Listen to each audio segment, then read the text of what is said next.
poppin', y'all? How's everybody doing today? I hope everybody's good. I hope everybody's blessed. I hope everybody's highly favored. I hope everybody's day, if it's been rough, it gets better. And if it's been great, it gets better. By the grace of God, we are all here for the episode 11 of Flock Talk. Shout out to the fact that it's a new year, new Flock Talk. Let's go. New design for the Flock Talk, even though eventually we're going to get rid of this whole Discord thing and get an actual platform, but that's God willing, right? If God wills it. I'm not even going to waste too much time on the intro because I did that whole little spiel. So we're going to get you guys right. We're going to get you guys set up so that you guys can start seeing everything. We can start getting to the pop the balloons and all that stuff that you guys want to talk about. Thank you guys to everybody who's constantly commenting, subscribing, donating. Shout out to the members. We officially have 10 members on the YouTube page. Thank you guys for the memberships. It's not mandatory. You are not mandatory to become members to the channel. We appreciate it. So let's get this ready right here. So we can get this started. Alex, you got anything you want to say while I'm getting this video ready? No, I appreciate everybody for all the love and support. I hope everybody's doing well. Hope everybody had a good day and they continue to have a good day. And I hope y'all just, enjoy the live, enjoy the show. Okay. Is audio and everything good? Can you guys hear me clear on the YouTube end? Everything cool? Let me make sure. Do you hear Alex well? Everything's straight. I don't want you guys to be feeling like you guys are hearing nonsense. Okay. Thank you so much. All right. Flock Talk, episode 11. We're going to start off with Pop the Balloon because that's the part that everybody loves, right? Pop the balloon. First things first question of the day. How did you guys feel about the episode as a whole? Talking about the entire episode as a whole, the entire lineup of people, how do you feel about the episode as a whole? Not an individual person. You get what I'm saying? I'll start it off and then you guys can start raising your hands that are in there. I think this episode was the prime example that it doesn't matter if you're a man or a woman. The cast of episode 23, it can happen at any point with any group. How episode 23, we had the worst women cast ever. This cast, I wouldn't say they're the worst men's cast, but this was a pretty bad cast of men for this episode. And each person was bad in their own unique way, except for a few people. I'll even shout it out. Homeboy in the brown jacket, solid. He was solid. I'm glad he got a match. Sydney, man, I ain't even gonna go on that. These two right here, the fact that these dudes was high the whole time, it showed very clearly. Stop going on this show under the influence, bro. Meech, a lot of y'all don't know, Meech was a member of the 2G1A Discord. That's an exile. We got rid of him. We packed him up, but he still did good. He got a match. This dude, it's childish behavior, bro. This was just childish behavior. Homie with the braids didn't even get a fair shot. Him and Tim,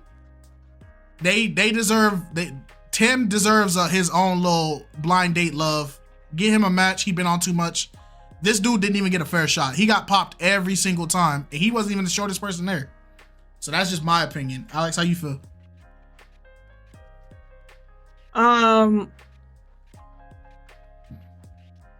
Yeah, this episode, so a lot of people compared this episode to I think episode 23. Yeah. Where we had like the worst woman ever. Ish and all them, like that was like, the female version of it. I wouldn't say it's like that, but I can see how it can get to that point. Majority of the contestants, I really didn't have like major issues with them.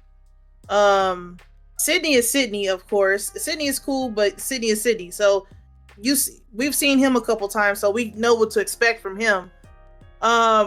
The only thing that I really wasn't feeling throughout the majority of the episode was brother in the turtleneck.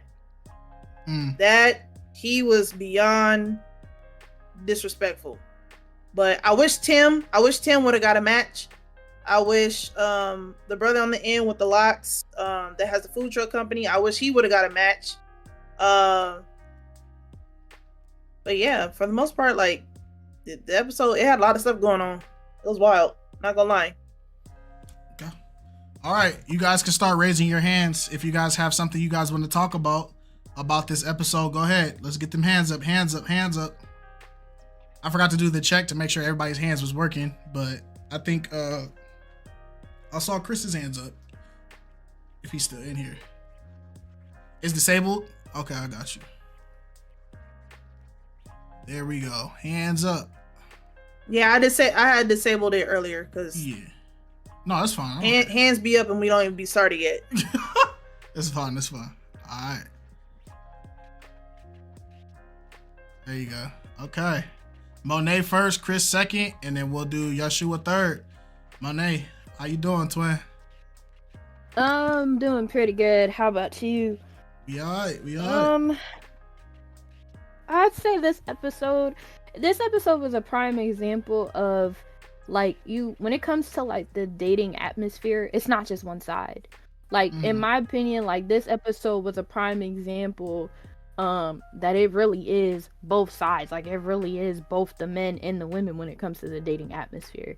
Like y'all said earlier, like, you know, Tim and homie with the locks, he definitely should have got a match. Shoot, I would have matched with him if I could. Homie got a food truck and I like food. The Ninja Turtle, he don't need to go back. Nah, he just childish. Like, you know that saying, like, or like, you know how people be saying like, oh, as you get older you start to regress a little more. Homie's living proof of that. But yeah, that's all I gotta say about the episode in total. Okay. Shout out to Monet. All right, Chris. Yo, what's up, guys? How you doing, big dog? How you doing? What's going on, Chris? I'm doing well. How are you guys doing? Be alive, blessed and highly favored. We're good. Yeah, thank God. Thank the Lord. Praise be to God, right? Yep. I just want to say this episode was a lack of masculinity, really. That's all it was. The guy in the green was hell of emotional, really. Just saying anything, like, and you could tell one of the things that stood out was he said that his mom raised him, and you could tell it like just the way he handled everything. That's what I noticed was just from that. Tim, I disagree with Tim. The problem with Tim is he just doesn't have any leadership skills to me, in my own personal opinion. It's fair. Because even if he got somebody, he wouldn't know what to do with it. That's my only thing with him. So my thing with Tim, he has to work on that. Definitely work on that. Work on his appearance too. That's it. Okay, Chris, that's fair. All right, Yeshua, let's hear you. Unserve and mute him. Yeshua, here you are. Yeah, hey everyone. How you doing? What's going good on? to see I'm doing great. Good to see the Flock Talk. See the notification and I was just elated, honestly. So, regarding the episode, you know what this episode felt like? When you're watching an anime and then you get to the filler section. This is exactly what this episode felt like. I feel like if this episode were to get removed from the whole continuum of Pop the Balloon, it wouldn't matter. Just everyone overall, there was just more to be desired. The youth on the very end, him outfit for him, second to last, him never get time for shine. The tall youth in the green, complete crash out. Listen, I don't even want to see him again. Meech, I can tell that Meech was a retired crash out. Him handle him. I could see there's times when him want to go back to crash out, but since him retired, him handle himself. Yeah. The other youths, the singer youth, more to be desired. The youth, the green and white stripe, more to be desired.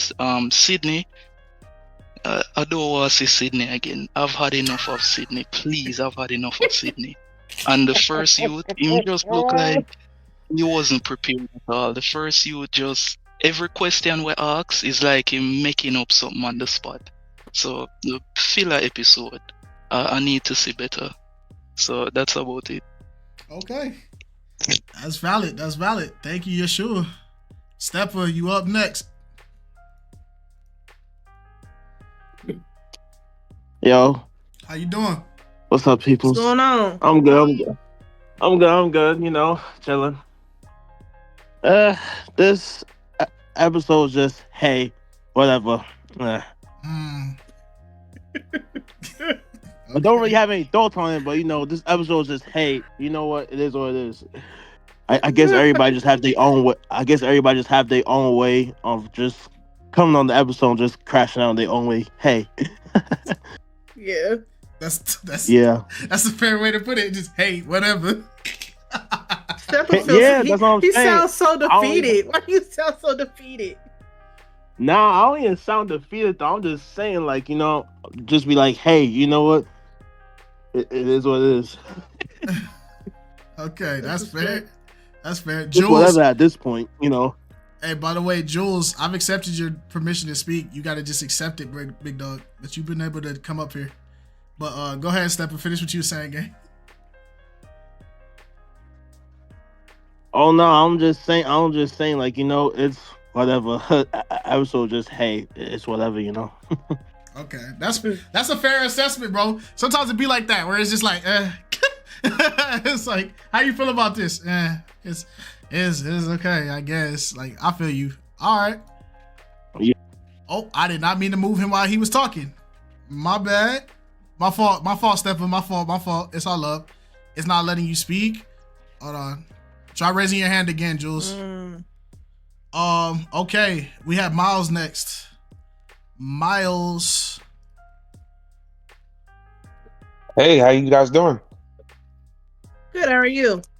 I'm doing pretty good. I got a new microphone, so I wanted to see. You guys hear me okay? Testing 1 2. Testing 1 2. It sounds good. crisp. Okay, wow. Hey, I got a cheap microphone too. All right, let's get it. Hey, the cheap ones. Hey, be save me working some too. money. Cool. They be working too. How you doing, Jules? Hey, they do. I don't know if did y'all want to bring back the last guy because I did cut him off. I didn't mean I didn't want to mess the shine up. Are we good? Nah, you're good. Go ahead. If he raises his hand, I'll bring him back up. Okay. Go ahead. This is your time. Go ahead. You got 2 minutes 30 seconds. Shine. Not a problem. I guess I just joined, so I guess the question is, how's the show been going? What'd you think of the show? I always start off with the quality first. I thought the quality of the show was great as far as like camera working and the audio. I didn't see any problems with that. Their editing was superb, so that's the positives.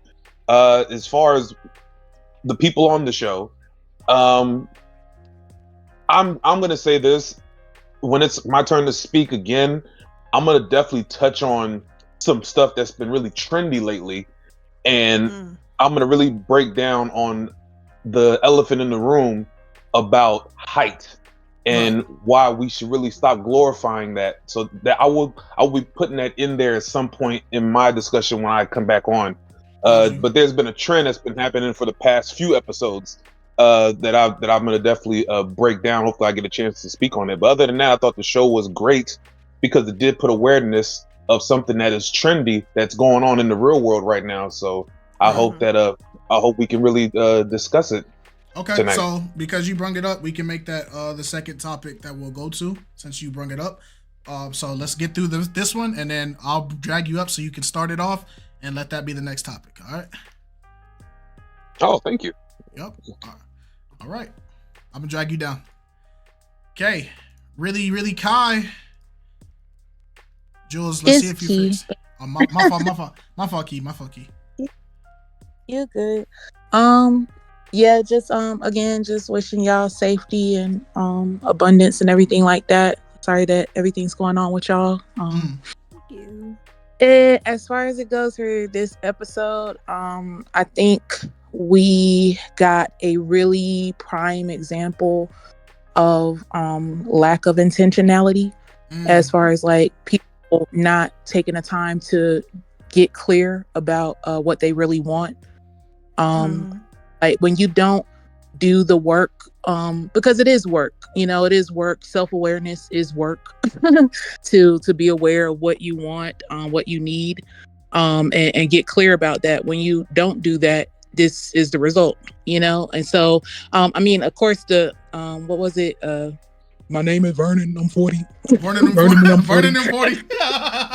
Vernon and 40. Vernon and I'm 40. Right, Vernon and 40. And Fendi, they were burnt out. They were just not even coherent most of the time. So when those questions came around, it sounded like they was on the SAT. They was like, I don't even know what to answer. Right. I think Vernon and 40, he was just like, I'm open. It's like, but open for what, bro? Like, you got to get clear on what you open for, because you might be open for anything. You might be up for anything. Yeah. And of course, Fendi, he really didn't know how to, which was weird, because of course he's a lyricist, but he wasn't very articulate. So that was interesting. And then of course, what I think it was Meech said, like, oh, y'all sound like copy paste. But some did sound like copy paste in their answers as far as like, what they're looking for. But I think that's just hinting more that they have a little bit of it's a little superficial as far as like what their answers were. Maybe they need to dive a little bit deeper. But I don't think that they were necessarily wrong. Some things are going to be standard. I want someone respectful. I want someone kind, so some of it is going to sound a little bit copy paste, but I think that just hints at, maybe they need to dive a little bit deeper. But yeah, I just think that it just shows a prime example of lack of self-awareness in terms of what you're looking for in a mate, in a partner. And people need to do their work and get serious about it if they're really serious about trying to meet that end goal of crossing the marriage, getting into marriage. That's true. That's about it. Got you. Appreciate you, Key. That's a good take. All right, Jules, I know you've been waiting. Vernon and 40. All right, Jules, you got the floor, because I know it was glitching out for you, so. All right, can you guys hear me now? Yes, sir. Yes, we can. My overall thoughts on the episode, I was not really the biggest fan of it. And once we go into specific people, there is one person I do want to point out, because after watching the episode itself and then watching y'all's reaction to the episode and y'all's thoughts, it got me thinking about something that I do want to bring up a little later. Or if I can bring it up now, is that okay? Or do you want me to wait? Pertaining to wait after Miles brings up his topic. Got it. Thank you. Okay. All right. Hold on. I'm gonna unmute. We're gonna unmute Smiley. Smiley, welcome back, man. Let's hear from it. Hi, can you hear me? Yeah, we can. Yes, sir. Hey, how y'all doing today? Is everybody doing fine? Yeah, that's what's up. The show was typically it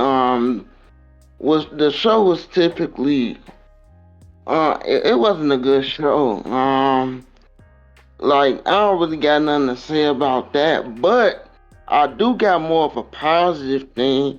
I was so excited to see them on SNL do like a parody skit. That was funny. That was like perfect timing, because Dave came back or whatever like that. But yeah, the show was bad, but at least they got a positive out of the whole week to SNL and Dave and and dark. And it felt like the Chappelle show. So at least they paying attention to it. So it was a it was a negative episode, but that's all I have to say. Yeah. Okay. At least you brought some positives out of it. That was a good way of looking at it because SNL was trending. SNL for that was episode, trending. So. Shout and congratulations to BM and them that they made it. All right, Young Smiley, I appreciate you. We got somebody new up to the stand. First time talker. Leo, you can unmute. Go ahead. Tell us how you felt about episode 40.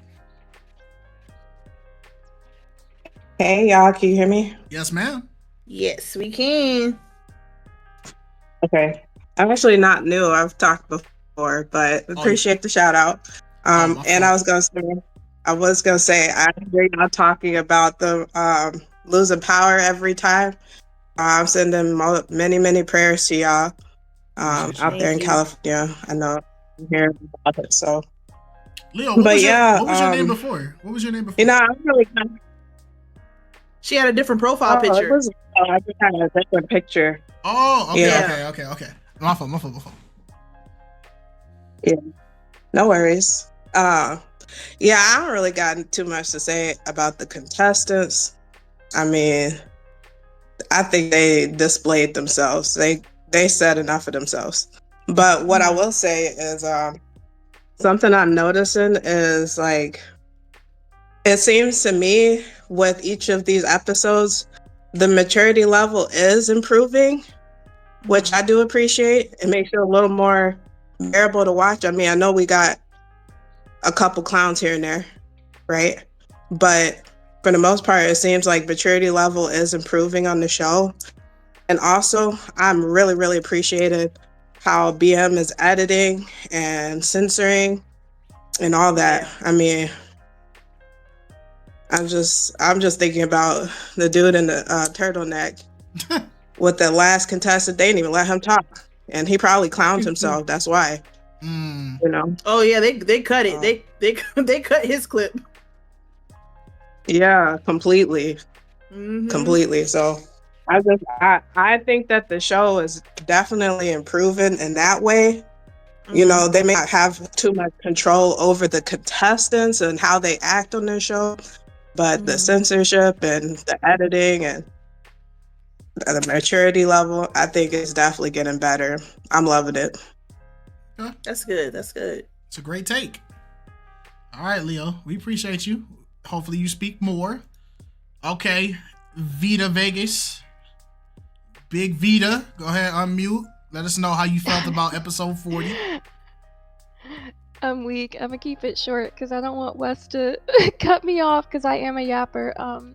No, I agree. The editing is getting a lot better. BM and Arlette are doing a great job with the show, in my opinion. It's really the contestants. Like they're just an issue, and I again, like, not to beat a dead horse, but the casting, I don't know. It's like they're always casting characters, which I know is going to bring in the viewership. But I mean, you get a lineup of like guys like this, and they're just so like, I don't even agree that like the maturity is getting better with the contestants, so to speak. Like a lot of these guys are really, in my opinion, I think they're immature for their ages. Coming up here and saying these things to these women, these people, I just think it's really disrespectful. But again, I get they're probably just casting for the viewership, and you know what, I want that for Arlette and BM, but just watching it as a viewer and actually wanting people to find matches it's just like crazy. Like the dude in the turtleneck, like he knew what he was coming up here to do.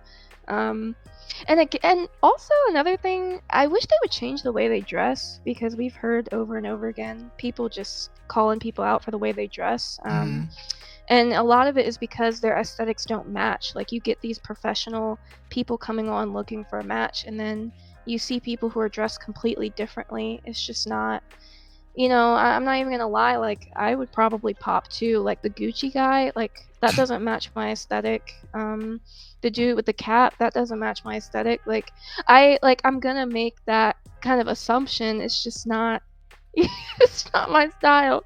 But no, they're doing great with the show. I think the contestants are really immature, especially the guys who come on or the women who come on who already have children and they judge other people who have children. Like, that's crazy. But yeah, that's it.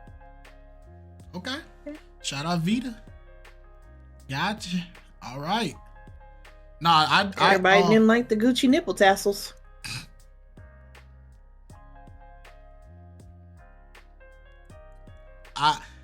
Sorry. Oh, sorry. Somebody did call. I didn't say it first. Somebody did point it out that I did say that. I want y'all to know when we're recording this stuff, 9 times out of 10, we just woke up. And so my sleep schedule is terrible. Alex as my witness. My sleep schedule is very horrible, right? I wake up at 5, I go do something, I go to sleep at 7, I wake up at 9. We got to record at 10. Like my sleep schedule is bad, right? And then my attention span for these videos, when they're like 2, 3, 4 hours long, y'all got to understand I'm gonna say something stupid. That's why I'm proud of myself because I have been very tame in what I can say. But the Gucci nipple tassel thing, I didn't think about the fact that I said that until like a comment pointed it out, was like, yo, Gucci nipple tassels was crazy. And I was really thinking, I'm like, who the freak said that? And it was like, you said that. You said it. I literally told you, I was like, those are shoes on his shirt. They're laces. And so it just was like, oh, I'm human, yo. All right, I'm human, bro. All right. We know. But Miles, if you here, we're ready to start the next topic, big dog. I just want y'all to know I'm human, bro.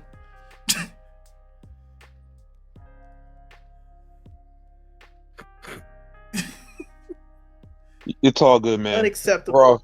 We're all human. We make mistakes and we move on from it, you know? Right. Go ahead, Miles. It is all good, man. The floor is yours. Oh, man. Thank you so much. Okay, ladies and gentlemen. There has been a trend, and I've been watching these past few episodes on all these Pop the Balloon shows, and especially with the last episode. First of all, let me just say the tall guy that I think Mac is his name. Yes. He's the last one to start this. His outfit was terrible. It's like he looked at The Rock from WWF back in the day and was like, I want to wear that outfit, and it just didn't work out for him. with the black turtleneck with the blue. Yeah, you know what I'm talking about. Hollywood, that outfit. Hollywood Rock. Okay, okay.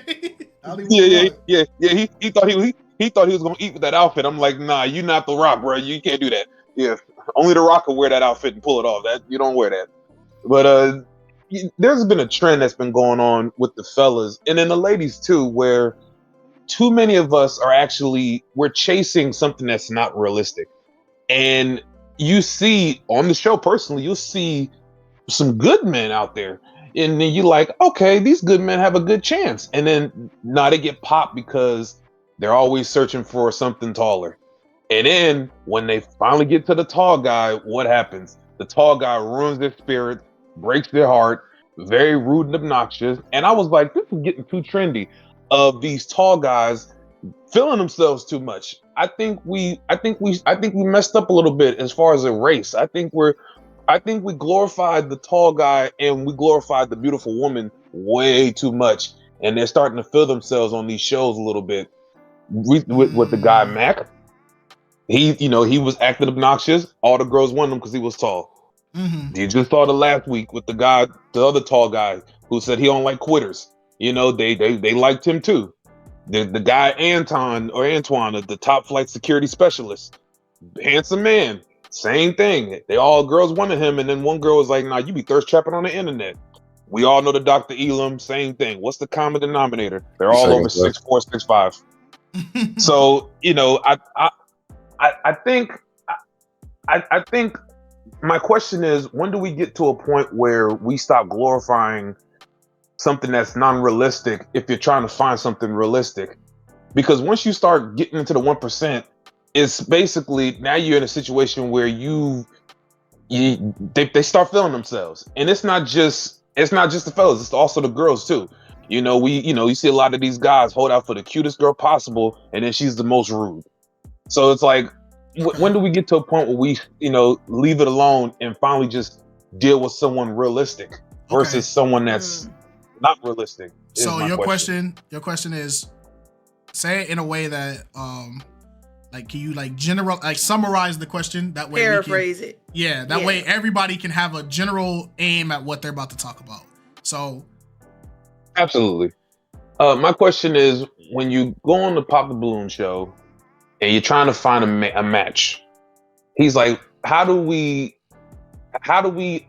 find something that's realistic versus something that's unrealistic? Like, how do you define the two? Okay.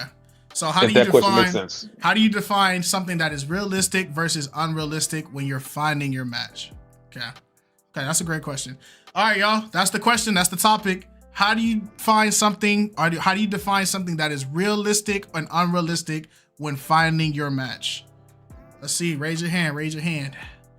You can talk about it, whether it be height, whether it be having the dream body type, whether it be having a millionaire blue collar guy, or whatever. Like, it's, how do you define it? Let's look. Thank you, Moz, for starting it off. We got Chris and we got Monet, first two to step up to the topic. So Chris, go first, gang. Oh my God. Oh gosh. Guys, for the love of God, please stop listening to what these women are saying and focus on yourself. Focus on who you are, man, and focus on that. And focus on the women that focus on you.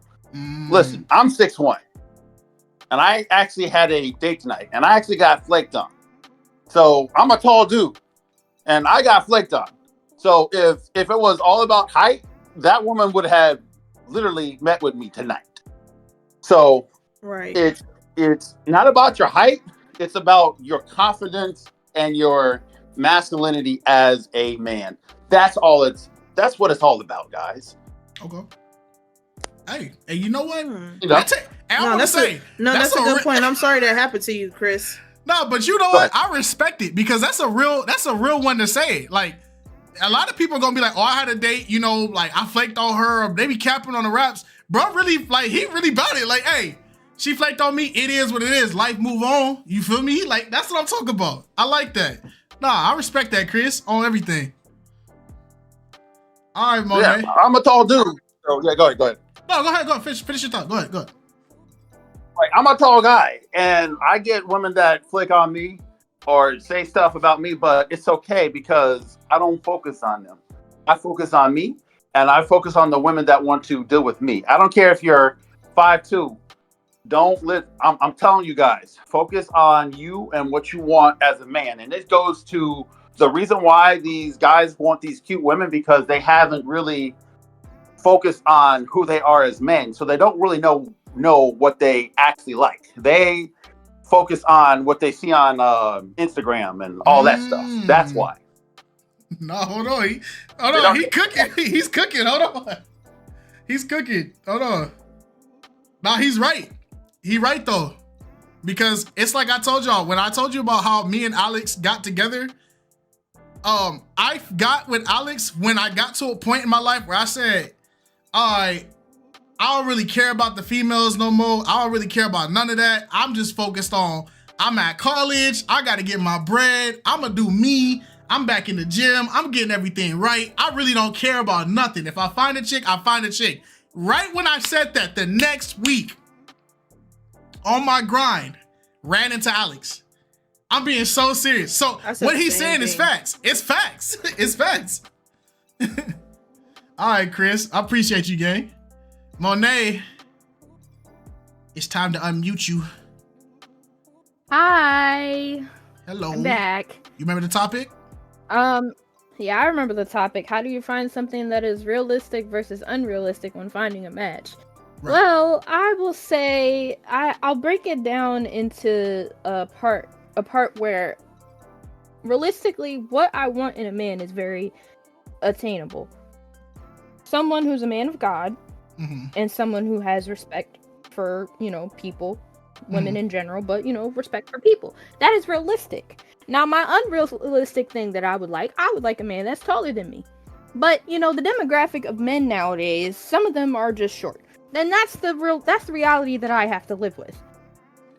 Granted, I want a man taller than me so I can produce some basketball players, some football players, all of that. You know, I'm trying to have success in the family. But you know, how tall are you? I'm 5'7". Okay. Thank you. But realistically, I would like a man who's taller than me. But you know, that just may not happen. I've learned to accept that, you know, he may be short, but he might have tall genes in the family. That's a realistic point of view.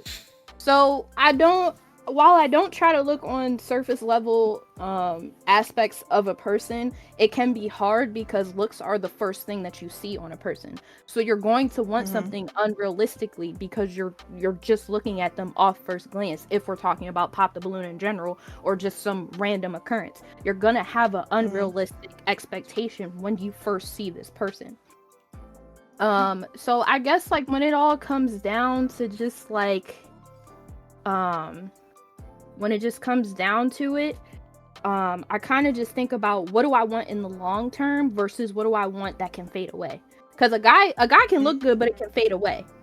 But if he has a good heart and he has a relationship with God, I'm gonna want that. Right. 30 seconds left. Okay. I'm good. I said what I said. I got you, timekeeper. I timed myself. He said, unmute. How tall are you? Oh, you good? He went right back. Is that our ball? I gotta verify. I gotta verify with everybody. Is that our ball? She said she want basketball players. I'm thinking basketball, football player minimum height requirement. Genetics and such, you know. So she's straight. She verified. Does height equal success though? Yes. In what sports. department? In basketball, yes. In sports, I mean, yeah. I mean, most tall people who are tall and play sports, they'll be able to get by with subpar skills because they are tall. It's a high possibility. I'm just thinking in a general aspect though. Like I'm just asking in general. Like do people in life? Do people equate you being tall with success? Just because you're tall, you're gonna be successful in life. Just in general. Yeah. In the sport world, yes. In real life, no. Because people always have the assumption that short guys are smarter than tall people. But then they also make it that like, oh, just because you're tall, like you're predestined to be in sports. Like as soon as I hit 6 feet, 6'5" is crazy. As soon as I hit 6 feet, I hit 6 feet when I was a sophomore. And as soon as I hit my little 6 foot spurt, oh, you gotta be on varsity. You about to be this, you about to be that. It's like, yeah, but I'm going up against a dude who's like 5'9", he's 18 years old, and he's like 265 pure muscle. Like my height don't mean nothing against this boulder of a human being punching me in my chest. Like it don't mean nothing. So, but people naturally assume it does. You said Kite is 6 feet. I don't know why they thought we were short. I don't know why you thought I was short either. Alex is, plus you got to think tall. about it like in a business work perspective. Just like taller people are just seen as more appealing in general. Like you got a boss who's taller than you. You got a CEO who's taller than you. You know, for whatever reason, height is always attributed to like being superior in ways that may or may not matter. Realistically, that's all that is. But yeah, height plays a part in general life. Yeah, I ain't got to worry about that though. I'm gonna say that everybody want to be tall, but don't nobody want the problems with being tall. If y'all think I'm short, if y'all think I'm short, y'all gonna be really surprised when y'all stand next to Alex. Cause I'm 6 feet. Alex is like 5'8". like 5'8.5". Yeah, Alex is tall, bro. Don't get the camera messed up. Like our camera is sitting really high. Like y'all. I be sitting like this. Yeah, Alex is 5'8". I be sitting like this. She's the same height as my sisters. She fits in with my sisters. Did somebody accept Chris to come back up? Remy, I saw you raise your hand too. So if you have something to say, go ahead, Remy. Raise your hand. I feel like let's read some of the YouTube comments real quick. D Brick said it's going to be something. Some cultures it is money. Men are breadwinners. Women know they will be house managers. Even if they go to college, they know it's fine to be a husband. Okay, cool. Miracle said, I feel like height stigma blurred the lines of what makes you successful / the prize, right? Steph Curry is in fact 6'1", so Steph Curry is tall. Yeah. Miss Price said I'm 6'1" and I can't Miss date Price shorter is than that. 6'1". Amazon. Okay. Amazon. Let me think how to phrase it. Okay, Nessa, your hand is up. I'm dragging you up. Hello. Hi, can you guys hear me? Yes, ma'am. Yes. Okay, hi, good afternoon or good evening. Well, it's currently evening on my end, but I'm very happy to join you guys for the first time. I always watch your videos on YouTube, so very happy to be here. I won't take too much of your time, but honestly, I think height really just blinds anyone from really choosing or looking at the qualities that you really want in a relationship, and when it comes from a man to a woman as well. Because I think, for example, a woman, you can always have the same body shape, like it's going to change over time. And the same, like, I mean, like height doesn't really help you with growth or anything in your life. So all of those qualities, I think, it's really a waste of time to focus on those things. But yeah, I think that the tall guy, he was really a disturbance to the entire episode. I mean, I was really stunned with his behavior. But yes, I just wanted to share those few thoughts. But thank you for having me. Hey, thank you for joining. Hopefully you have more to say. Thank you. Yeah, thank you. D Matt, we're gonna drag you up here, big dog. You can unmute. I just want to say I just joined recently. I love y'all content. Appreciate you. It's been great watching y'all. Thank you. In terms of the expectations for finding your match, I feel like it's weird when people talk about height because I'm not that tall. I'm like 5'11". But I have a friend who's like 6'5". His brother is like 6'8". Dang. But my friend who's like 6'5", he doesn't really get, I guess you could say, a lot of play. Like, he doesn't go on dates a lot. Women aren't that interested in him. But that's just because he's like a baby face. Oh. Okay. So I feel like it sets like a unfair expectation on both sides, because there's dudes that I know that get really upset at me for whatever reason, and they're like, yo, you're tall, so it's easier for you. I was like, it doesn't play a factor. Like, that's what I usually tell people. It's more about who you are as a person rather than just the height. If they're looking just for your height, then it's more superficial than anything else. Okay. I agree. Kind of goes hand in hand with what Chris was saying. Right. That's why I said Chris was really cooking when he said it, because I feel like the statement Chris made is very true, because I followed that same mindset as well. When you focus on yourself and you're not worried about other people, I swear that's when people become the most interested in you. Like, I'm being so serious. Young Smiley. And when you're not focused on what the next person is getting versus what you're getting, you know, everybody's results are different. Young Smiley, you got the floor, big dog.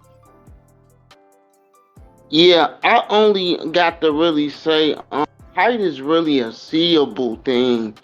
I feel like they only wanted to oppress other people, or like, even if they have kids, right? Your height still could be put in the factor of that kid being short, you know? So people got to really think about that too. That's all. Okay, that's valid. Yeah, sure. Hello again, everyone. Welcome back. I won't be long. I'll be watching the app, so I won't be long. Regarding this, realistic versus unrealistic, I think many women and men also think about what they think would attract them in their mind when it comes to someone. Thinking about what would attract them in the bedroom or whatever like that. But sometimes you might never know what actually attracts you about a person, because you could meet someone and they're not your type at all, but the way how they talk, the way how they walk, the way how they even eat the food or how they address you, that could get you attracted. So when you come to realistic, non-realistic, I think sometimes it's just our own preconceived notion that makes it unrealistic for us. So probably having an open mind, looking beyond physical would really help. So yeah. Okay. Good take. Great take. Always a pleasure. Joshua, don't come back up here. don't come back up here. No, why? Because What every happened? time he gets up here, Oh, they be going crazy in the chats, and the females be acting up, man. All right, man. Look, that's not no, his fault. everybody. The dudes be like, here you go. Dorian Isidore, you can accept the microphone to speak. Good morning. It's crazy. Good evening, y'all. Can y'all hear me? Hey, everybody got deep voices in this mug. My fault. Oh, you good, twin? He said my fault. This is my first time up in here. Love y'all content. Welcome Just in. recently doing it in Discord. But I work a corporate job, right? So one of the things I notice is that like most of the people in higher management, the shortest, especially because they're all old white dudes, is like 5'11". And that be remind me of when I went to college and I learned about the halo effect in psychology. So the thing is, we constantly ascribe positive traits due to like certain things we find attractive in people. So one of the things that we find consistently attractive is height. Whether we like it or not, there's something about height that makes humans take people more seriously. I've literally seen it. Some of my shorter coworkers say something, they go, it's that short dude talking again. One of the taller dudes say, they go, oh yeah, he's spitting. He might be even be less eloquent, but as soon as homeboy says it and he's above 6 feet, they go, oh, this man spit. Yes, sir. It's just human nature, unfortunately. Nah, that's facts. That's facts. That's disrespect. Okay. Hey, I appreciate you for coming up here. Hopefully you have more to say, okay? I got you. All right. Hey, I'm loving it. Hey, I'm loving the fact that one, we got 61 people in here on the Flock Talk on YouTube. Shout out to y'all. Shout out to Nate for the $10 bomb. We don't forget. Also, I like the fact that more people are joining the Discord and coming up here to talk. Please feel free to talk your talk. That's the whole point of Flock Talk. As a community, come share your ideas. Come have the conversation. That is the whole point of Flock Talk. All right. Now, respectfully, who has the next topic that they want to speak about? Whether it be the pop the balloon or whatever. It was Jules. Jules, yes sir. We got you. Jules. Chris, you can get the next topic. All right, I got you. Jules, let's do it. Start us off. What's up? Alrighty, ladies and gentlemen of the grand jury. A couple days, number of days ago, I had posted in Flock Topics because since we were on the topic of this week's Pop the Balloon, and we had mentioned one particular contestant by the name of Mac, the dude with the turtleneck. Right. He got me thinking, and the video I'm about to bring up is the Dr. Dez being talks to them video. Got you. And the thought that came to my mind after watching y'all's reaction to it and then watching their interview on it was something I had posted in Flock Talk and in Flock Topics. I had posted for Flock Talk this week. I want to bring up the question, and this is for all of them. And I wanted to hear KiteZz's opinion on it first, and the rest of them, and the rest of the fellas in the flock. The females can chime in as well if they want, of course. So I wanted to bring up the question: what do you think is a high value man in today's society? Okay. What do I think is a high value man in society?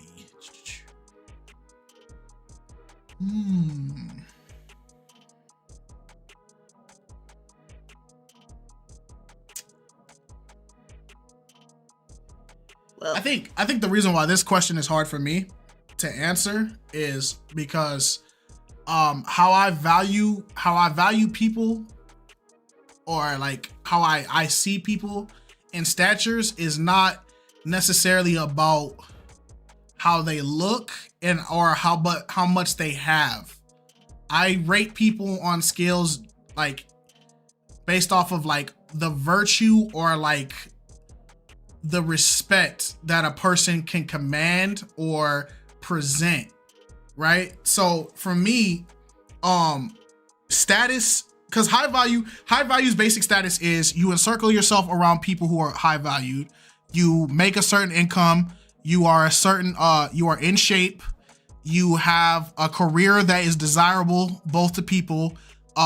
You understand, you attract certain individuals to you that always enhance your value, and that you being in your value, by you being a high value, you bring the value of everybody around you up, right? That's the standard that high value is. For me, I consider people high value based off of the merits or the things that they do versus what they have. Like for instance, there could be a homeless person who's homeless but has a pure heart and things that even with them being homeless and being around you, their presence is still something that commands respect or commands your attention or brings that feeling of this person is somebody that no matter what, they're like solid. You get me? But I also put people's value on the realization that as human beings, our sole purpose on earth is not about what we do on earth. It's about what we do for God. So I put people who put God at the forefront of their lives, I put them at a way higher value than people who put themselves at the forefront. So that's why this question is kind of hard for me, because you could be a millionaire but fear God, and I think you the same value as a person who has nothing but fears God, if that makes any sense. Mm-hmm. So I don't know. My take on that would be, it would be kind of like, I don't think people would be able to align with what I think a high value man is, if that makes any sense. I don't know if I agree with that. Yeah, that's just me personally though. I don't want people to think that that's how people should see it, but that's just how I view it. Like even right now, it makes sense though. Right. Even right now, if you look at how 2G1A is as a structure, like all the people who are members of 2G1A, you can ask them all. I have never at any point felt like I was more valuable than them, and I have never at any point tried to make my people feel like they're of more value than me. Like for instance, right now we have West up here. West is up moderating, but if you ask West, I tell him all the time, West, you have the potential to be better than me at content creation in general. You're a better personality, you're more attractive, you have everything, you have the knowledge, you have the wisdom. Oh, don't glaze me now.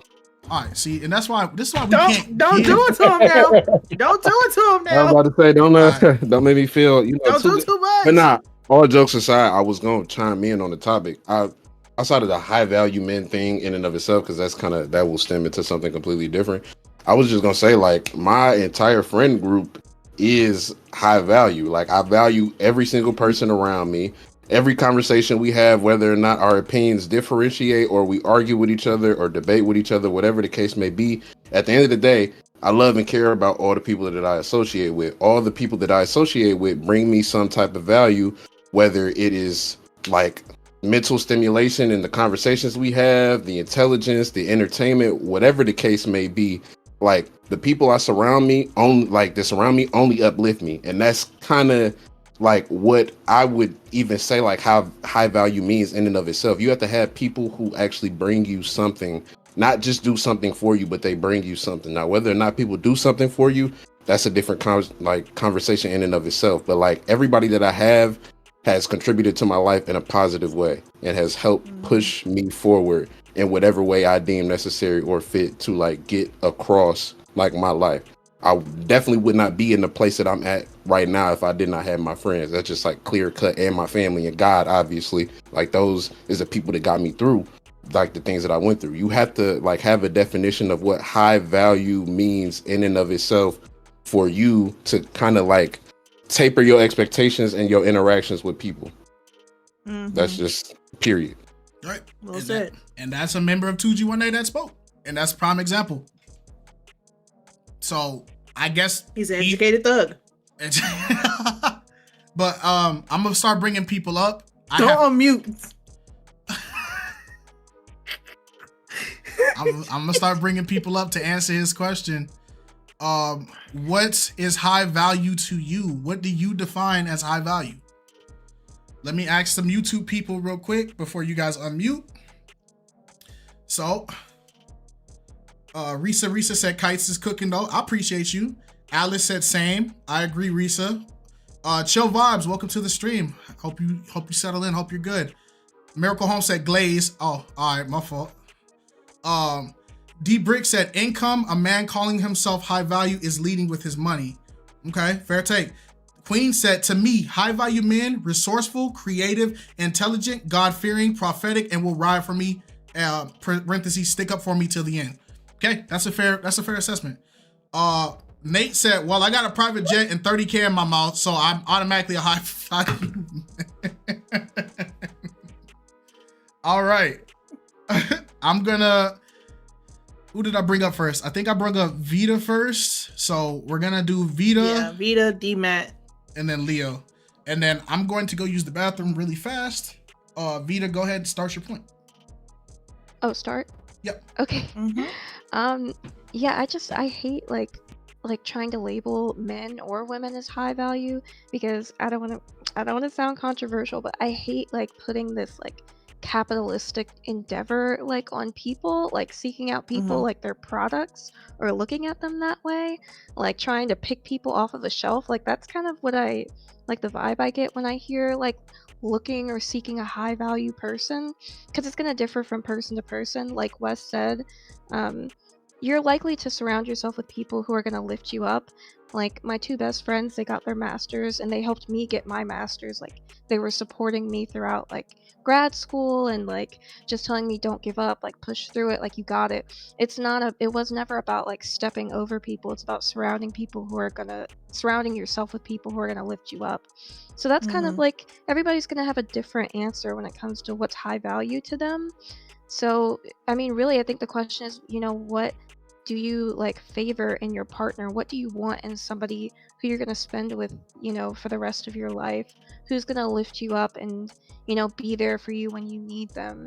So, yeah, like high value, I think it's just about, who's going to be best for you, and not as in like something to be seeked out or like, trying to find the quote unquote best person. It doesn't make sense, but yeah. Okay. So, wait, where did Leo go? All right, D-Matt, the floor is yours. I would say that, because this is a tough question to answer. A high value man, in my opinion, would probably be something closer to what Wes was describing, at least in terms of my friendships. I would say how I would view it. You would have to bring something to the group that can't necessarily just be replaced. Like there is a reason why you're here. You definitively show, like, I don't want to say worth in a like materialistic way, but more just in terms of the friendship. You bring a level of worth into the space. Like we don't want to just, hey, we can pick up this other guy to join in and replace you. It's like, no, you're here for a reason, because you provide us with some level of like emotional stability or intellect or wisdom that we can't just go and find somewhere else. But in terms of like relationships, it's a little tricky. I would say it's a little different than what I described with the friendships. Not completely. It's more, if I were to view it myself in that scenario, I need to provide something in that relationship that my partner specifically is looking for, because it doesn't matter what I can provide necessarily to anyone, like finances or whatever. It's whatever I can specifically provide to my partner that will benefit them. because anyone can bring money or anyone can bring, I guess, temporary happiness. But if I don't bring anything that lifts you up, or for a better example, like we're both God-fearing people. If I'm not developing in my walk with God, what am I really doing in the relationship? Like, like I'm missing something. There has to be something there.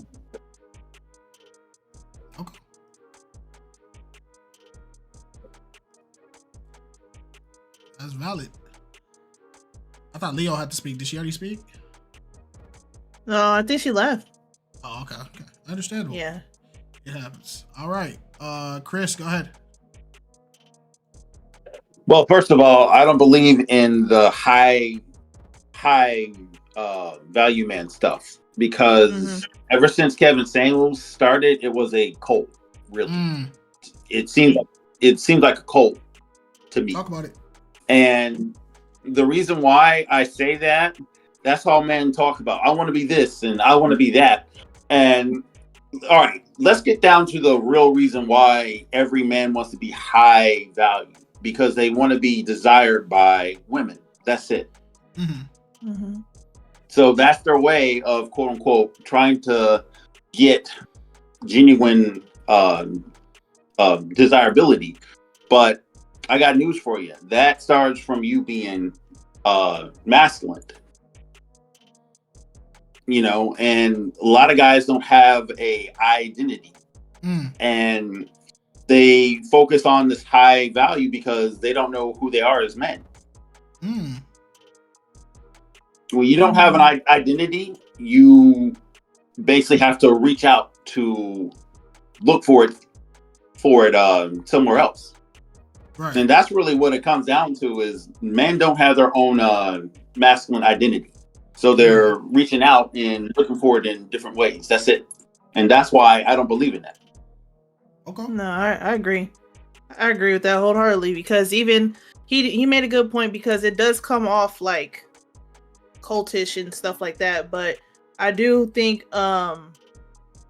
it goes hand in hand with how, if you watch like other red pillars or other manosphere content creators, if you notice how they conduct themselves and how they treat women and how they act, they really don't have any personalities. They really don't have any like true strive and ambition, other than competing with the next man about, you know, how many women they just bagged last night or how many women they talked to the other night. And I don't really care to be in a relationship. It's just, it's a trope. It's a game for them at this point. Right. And I'm not for that. I'm not for the manosphere or the red pill. I'm all about masculine leadership. That's where every man needs to start at.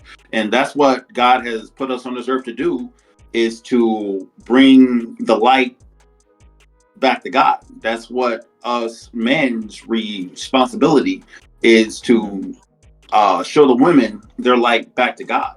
That's what we're put on this earth to do, if you really actually think about it. Because men, we are supposed to be ambassadors of God. So anytime we're not a man of our word, we actually fail God. We actually, you know. About 30 seconds left. Yeah, so I'm surprised that we're not talking about character. Nobody mentioned anything about a man's character. A man about being a man of his word. A man about being consistent. Nobody has mentioned that. And that all represents what God is. Wouldn't like the respect and reputation of a man be character? I'm just asking. True, I'm just asking in general. True, but that's not being mentioned oftentimes, because when people say high value, they think of money and everything else. They don't never think of a man's character. They don't ever think of a man's what he represents, as far as that goes. Okay. No, I get you. I get what you're saying. No. Yeah, I get what he's saying. I will say this, Chris. Okay. I will say this, Chris. You have been on fire this episode. I ain't gonna lie, bro. You've been on fire this episode. I don't know if it's the date thing that just got you like, you know what, let's really lock in, but you have been on fire today. I'm not even gonna cap with you. Personal experience. That's all I can go by. My own personal, experiences. That's it. Got you. All right, Leo. Yeah. We're gonna let you talk because you were up here before we dragged everybody, but I don't know what happened. I think you disconnected. Then we'll do Monet, then Dorian, and then we'll get the last couple people up here. Yeah, my bad. I had got a call. Got you. But I was really trying to listen to some of the other men and like what they were gonna say first. I know I missed them. But I got the last bit of what Chris was saying, but honestly, I agree with so far what I heard from what Chris was saying, what you were saying, Kite, and also what Wes was saying. Like, and I think from what I would consider a high value man is probably not what society is considering high value. I know people usually think high value man is he got money, he got connections, he can provide a certain lifestyle for you. I'm thinking a high value man is what's your morals looking like, what's your heart posture looking like. It's more than just what can you do for me.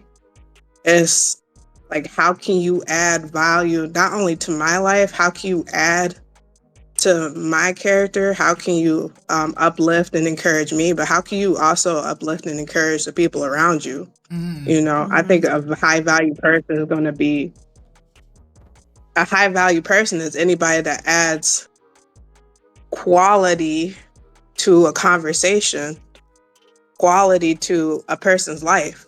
Just adding something. It's the amount of giving that you're able to give. So that's my short little take. Got you. No, I think that's a great take. So I agree. All right, Monet, Major Monet, I shall server unmute you, and then you shall speak. Speak, woman. A high-value man has a clear purpose in life and achieves his goals to get there. He's always learning to better himself emotionally, mentally, and physically. A high-value man is committed, emotionally intelligent, responsible, and surrounds himself with other high-value people. Now, that is a definition that I pulled online. Now, here's the thing with that definition. In my honest opinion, all men can reach that standard. Any man can be high value because of that. And I'm not saying that because I'm a red pill supporter. I'm saying, because I'm not. I don't support that. That's nonsense. But what I'm saying is what I got from that definition, and you may have a different perspective than I do, but from that definition, Wes, shut up. I realized that a man can have a certain character to himself. A man can have a goal. A man can have a plan. A man can have something that he wants to get to, but he's constantly trying to better himself. Not to the point where his ego is through the roof and he feels as though he can get 30 women a night or whatever, but to the point where he can walk into a room and he don't have to say nothing. He can go over to a corner and he can, his whole presence will just his whole presence will just command a room. And in my honest opinion, that's what a high value man is. A high value man is somebody who is assured of himself, is somebody who can better themselves by the people that they surround. And if they realize that the people in their circle are not necessarily worth it to them or serving them or helping them better themselves in any other way, then they need to cut them off, and they cut that problem at the head. That's what I think a high value man is. And y'all can disagree with me if y'all want to, but oh well. I'll unload a clip. Academically. Yeah. You feel told you. I Thesis, told you to and be such. acting out. Who put this baby in here? Get Halo out of here. Don't do him like that. Don't do that baby like that. All right, Dorian, we got you next. Let me unmute you. Dorian, what do you feel like is a high value man? Oh, Zeus. Oh. Speaking on that, have y'all ever watched Game of Thrones by any chance? Shout out Zeus Titan for the $49.99. Shout out to Zeus. Game of Thrones, I have never seen it. I can't get into it. I just recently started watching it. And I've heard the group started watching it, but it's Word. The reason why I say that is there's a specific character on there named Tywin Lannister. He says something to the I'm literally forgetting the quote. No true king has to say he's a king. So my entire problem with high value man is it's the new alpha male. It's the new boastful term to cope with your insecurities to some extent about how great you are and how desirable you are. Therein lies that issue. But at the same time, you can't deny that there's certain people in society that have sway over others due to things that are in their control and outside of their control. Right. However, that lies the paradox to me where it's like, if everybody can reach exceptionality or be exceptional, then no one's exceptional. Real quick, I just want to add, you were almost on the money. The correct quote is, any man who must say I am the king is no true king. Appreciate you. I know you did just And spell check. that's where I'm like. Spell checking people for. Appreciate you. Hey, we repping the Game of Thrones, bro. You know, I got to make sure my man's is accurate. He a fan. I got to make sure. You know, we good. Bearing that in mind, it's like, if you want to define it, we can by someone who's highly desirable, who brings a lot of value, who's goal driven, and all that. But at the same time, it's when you want to make it hierarchical, which is always where this conversation goes. We then have to go the lines of, okay, then everybody can be this or nobody can be this.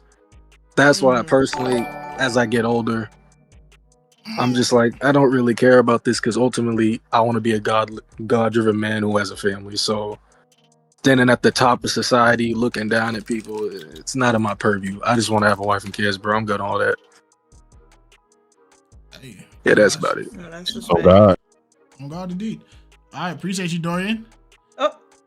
Hey, shout out to Nitro Marvelous. He said, I'm at work, but Matthew 18:20, my family, and Matthew 18:20 says, for where 2 or 3 are gathered in my name, there am I with them. Hey, God is good all the time, and all the time He's truly good. Appreciate you, Nitro. Please be safe at work, man. Your safety is the most valuable thing.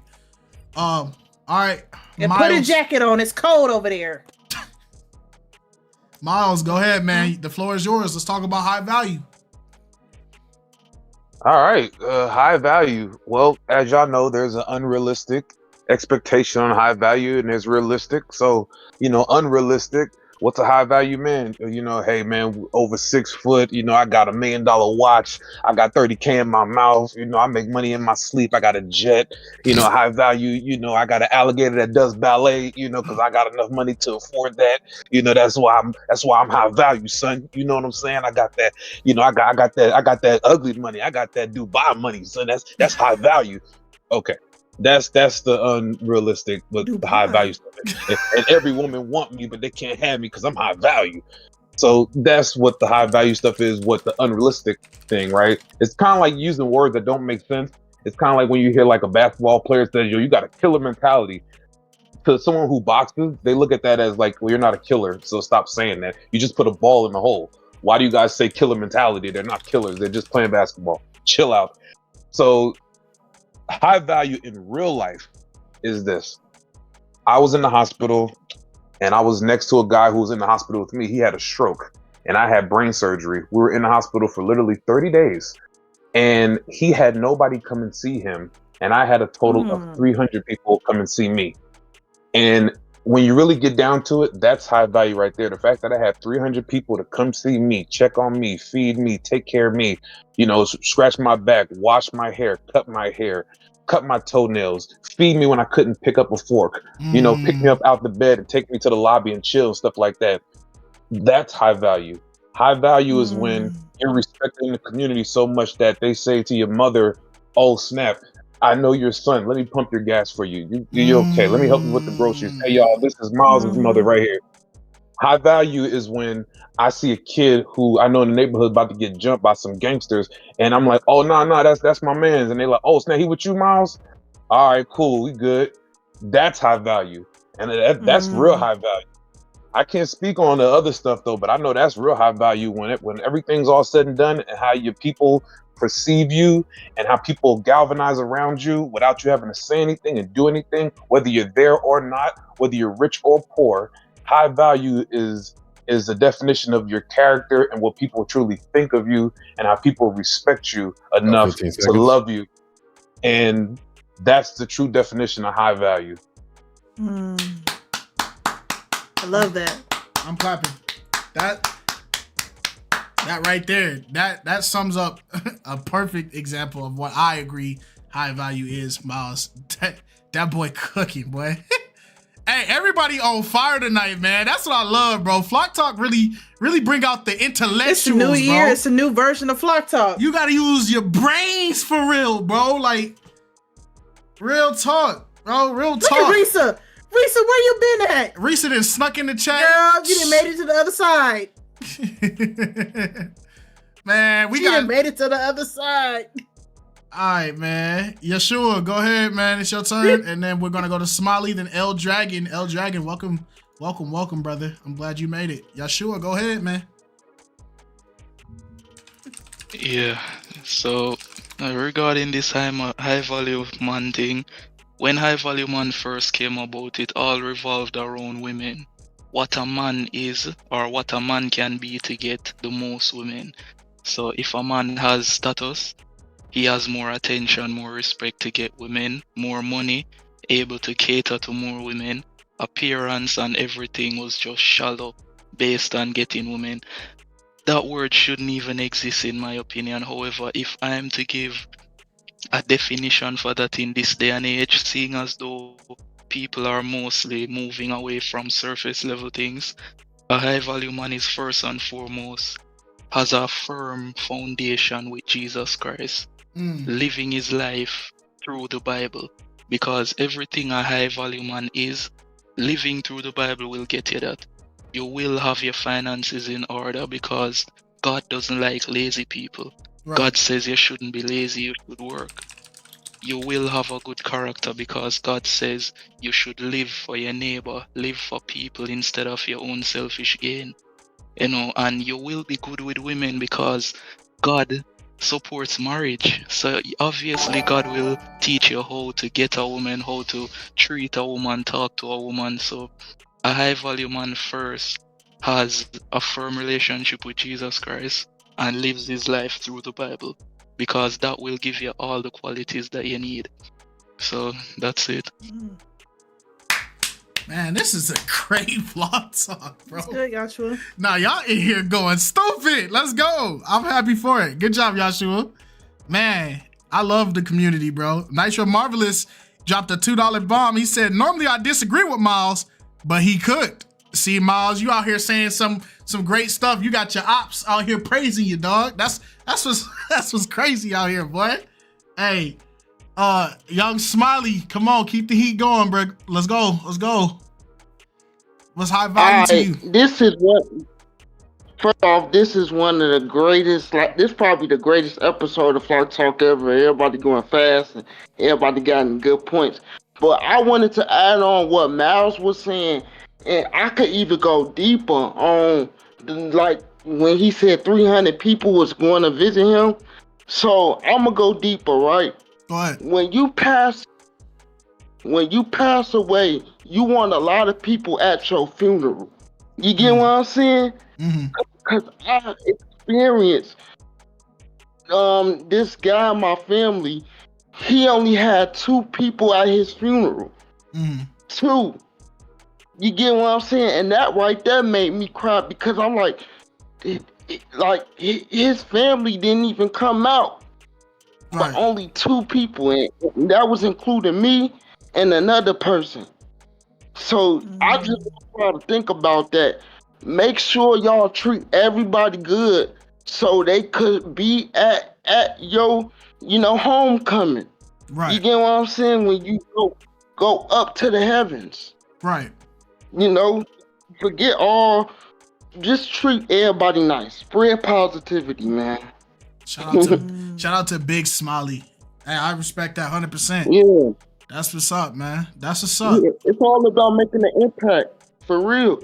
You got to make an impact on people. First impression is everything. Right. Talk your talk, Smiley. Talk your talk. All right, L Dragon. We ain't heard from you yet today. One of the younger members of the 2G1A. Let me hear it, L Dragon. Let me hear the youth. Talk to us. Hey, what's up? Can y'all hear me? Yes, sir. Yes, sir. All right. Well, hi everyone. I just wanted to say, this whole high value man, I feel like not only has this thing been created to put a certain look on what a man's supposed to be, but I also feel like this high value thing has been against women to tell them what they do and don't deserve as far as a man. So I feel like this whole thing is subjective, but to answer it, I feel like the high value man is someone who's in tune with what they value and their character. So a few days ago, I had put a quote in from Martin Luther King about the ultimate measure of a man. I don't know if you remember it, but basically it said the ultimate measure of a man is not where he stands in time of comfort and convenience, but where he stands in times of challenge and controversy. And I really believe that to be a high value man, I think a man is not only what he values or what he stands by, but also how he treats people. Because if you say you're a high value man, then not only would you believe that, but you would express that by how you show respect to others, how you treat others. Even when they aren't necessarily nice back to you, your values allowed you to stand in that regardless of how others treat you. There you go. There you go. There you go. You know the sad part? Well, that's not even a sad part. You know the good part? That's the youth right there talking like that. You feel me? That's the people that's under 20 talking like that. So it's like I don't give up on the youth at all. There's some bad ones, there's some good ones, but knowing true value is just, it's good. Let's go to the YouTube comments really fast while whoever wants to start the next topic, raise your hand and then we'll pick randomly who wants to start the next topic. I think you gave it to Chris. Oh, Chris got it. Was it Chris? Yeah, I think it's Chris. Okay, yeah, okay. Okay, if it's Chris, it's Chris. Chris. Let's read some of these comments real quick. Nate said, so then to me, high value is anyone who fully steps into their true purpose. So while everyone can be exceptional, nobody can have the exact same purpose. You are exceptional in your purpose. There you go. Then he also said, Queen said, facts. When we die, folks will always remember how you treated them. Exactly.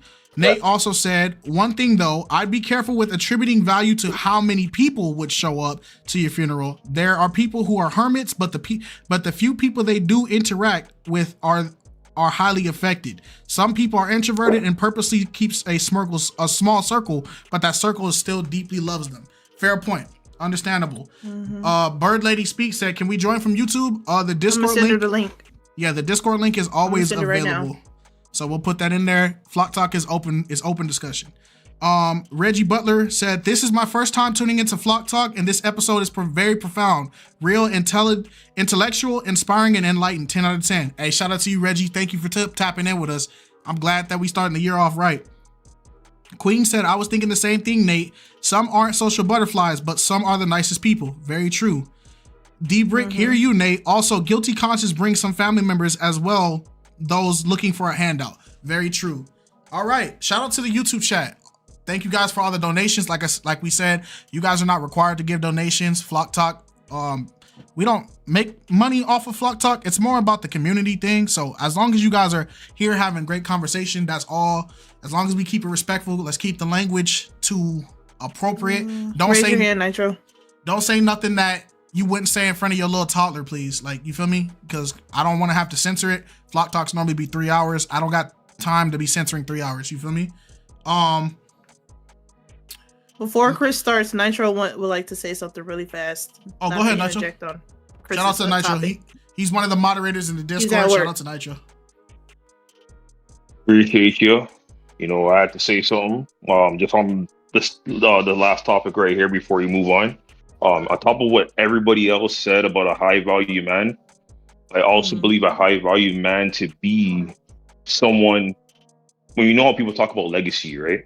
Right. So we're talking about like when you're long dead and gone after like 100 years or so, your family or those you influence in a good, positive way, right? Your influence is still out there in the world, right? That's what I also consider to be a high value man on top of everything else that everybody else had already said. Just wanted to say that quick. Hey, shout out to you, Nitro, and I hope you're having a great shift at work, man. Yeah, man. Thank you. No problem, no problem. All right, Chris. Real quick before we let Chris say his piece, in the interest of time and how smooth the Flock Talk has been going, this will be the last topic of the night. Chris, please go hard because this is the last thing people will talk about, and we want to give people enough to talk about for the next 30-ish minutes. We want to be done by like 10:30 at the latest. So go hard, say what you got to say, go off, give everybody some ample time to say what they need to say. And yeah, this is it. This is the last one, folks. Got you. All right, Chris, this is you. It better be a banger. Oh, yeah, it's going to be a banger. This is what we're going to talk about, man. I want to talk about this. Man, here it is right here. We as men will never hold women accountable. We won't. I'm going to tell you why. Okay. First thing, if you're scared to talk to a woman or approach a woman and tell the woman what you want, how in the world are you going to hold a woman accountable? Because guess what? When you hold people accountable for their actions, you don't know what they're going to do to you. So if you're scared to approach a woman, how in the world are you going to hold somebody accountable to? Right? Okay. Second thing, we as men reward bad behavior. So, as you heard about this Skip Bayless thing, right? Paying these women, right? Skip Bayless. Give me context. Now, women have told me personally. Give me context. Okay. Skip Bayless was paying some money for some box. Okay. Oh, the little ESPN thing. Skip Bayless. Oh, okay. About the lawsuit thing. Okay. Go ahead. Yeah, go ahead. So, a lot of you men and women have told me personally this. Like, there are women that told me that there are guys that have offered them $5,000 just to be with them. And when you have that going on, when you have all that and doing all that stuff, this is why women are so entitled, because us men are paying all this money to them for no reason, because they look good. So where's the accountability at when we're giving all this money for no reason? Think about that. Okay, so what is the question you want people to answer on this subject? That way they can have a generalized question to answer. My question to the chat is, why are we holding women accountable when we as men should be holding ourselves accountable for what we do when it comes to women? So why are we holding women accountable when we should be holding ourselves accountable for what we're doing? Exactly. Okay, and then your question is based off of the social media of everybody, how we're saying like, oh, we got to hold these women accountable, women got to be held to this, but then why are we not holding the guys who are participating in those bad habits accountable, right? Exactly. Facts. Absolutely. That's a fire question. Nail on the Hold on. Nail on the coffin. Thank you. Okay. No, okay. None of that. Okay. That's a good topic. Because you know what? Baby mamas aren't created on their own. Right. No, I like that. Okay. That's a good question. Why are we holding women accountable when we as men should be holding ourselves accountable for the stuff that we're doing? Okay. Everybody raise your hand. This is the final topic, so get it all out your system. All right, Chris, let's do it. All right, let's do it. 1, 2, 3. First 3 up. Bam. Dorian's gonna go first. Then Smiley. Will Too Humble, if you accept that one. Yeah. Before we start, hold on 1 second. Bird Lady speaks. She just barely joined. She wanted to chime in from the last topic, so we'll probably save her if she raises her hand and she still wants to talk about the last topic. She can come up at the end, like our closeout. She just made her account when the topic changed. Okay. She came from the YouTube, but I'm just throwing it out there. Oh, I mean, if she still has a chance to talk about it if she like. Yeah, go ahead. If she raises her hand right now, I'll drag her up. That way she can get it out before everybody starts going ham, because people gonna forget. So Bird Lady, if you can, you're gonna press that little hand icon to raise your hand, and that will allow you to come up here and speak. Everybody think about that question. If you don't want to, it's fine. Yeah, no rush though. It's no force. Yeah. Yeah, everybody get ready. This is it. I want to hear y'all hot takes. Shoot. Hey. All right. Dorian, let's go. You first. All right, timer start. Let's do it. This one's pretty simple. It's rather unfortunate. If you look at just the demographics, I'd say in my purview, this is a fatherless generation. Off rip, a lot of males lack male guidance in the home. So when it comes to interacting with other dudes, it's a foreign concept. That's why if you look online, literally a bunch of the YouTubers I watch, like Blackboy Max, just had an interaction with a rapper where homeboy blew smoke in his face. He asked homeboy politely, "Don't smoke in this place. It's an Airbnb." And homeboy dipped off, and now they have a quote-unquote pseudo beef. So when it comes to men interacting with other men, it's just easier to deal with women, because when men interact, it's just too emotional. There's too much getting involved. Okay. And it's also the fact that I don't know if you guys watch Jordan Peterson and all. Honestly, the guy's going off the deep end recently, but in the beginning, when he first started getting discovered, he was talking about how men just socially are far less agreeable than women. So when it would come to something like holding men accountable, men commit the most crimes statistically. So there's just a degree or percentage of men you just cannot deal with. Okay. Good take. No, that's a good point. Okay. And then you add the fatherlessness of it all, and the ego that men have. Like, this is probably the best generation of dudes to be crash outs, because how are we supposed to have emotional regulation when most dudes haven't been checked by another man in their own home? That's why it's so easy to step to women. That's all you've had in your life. Right. No, it makes sense. Yeah. It makes sense. Okay. A lot of people don't want to talk about that part, but it makes sense. There's a lot of healing that's got to be done there on that point before you start talking about, well, how do we hold each other accountable? Right. A lot of y'all need therapy. A lot of us do need therapy. That's about it. And then, yeah. Okay. Smiley, go ahead. It's your turn. Alright, I feel like it is their fault that men messed up the game. And the reason why men messed up the game is because I feel like they was doing too much like tricking, without having the person like work for it. You get what I'm saying?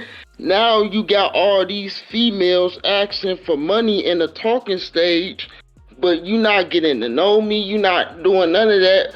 But they used to dudes doing that within the like, send me $50 in cash app. So now in her mind state, she thinking like, okay, every dude need to come like that I talk to.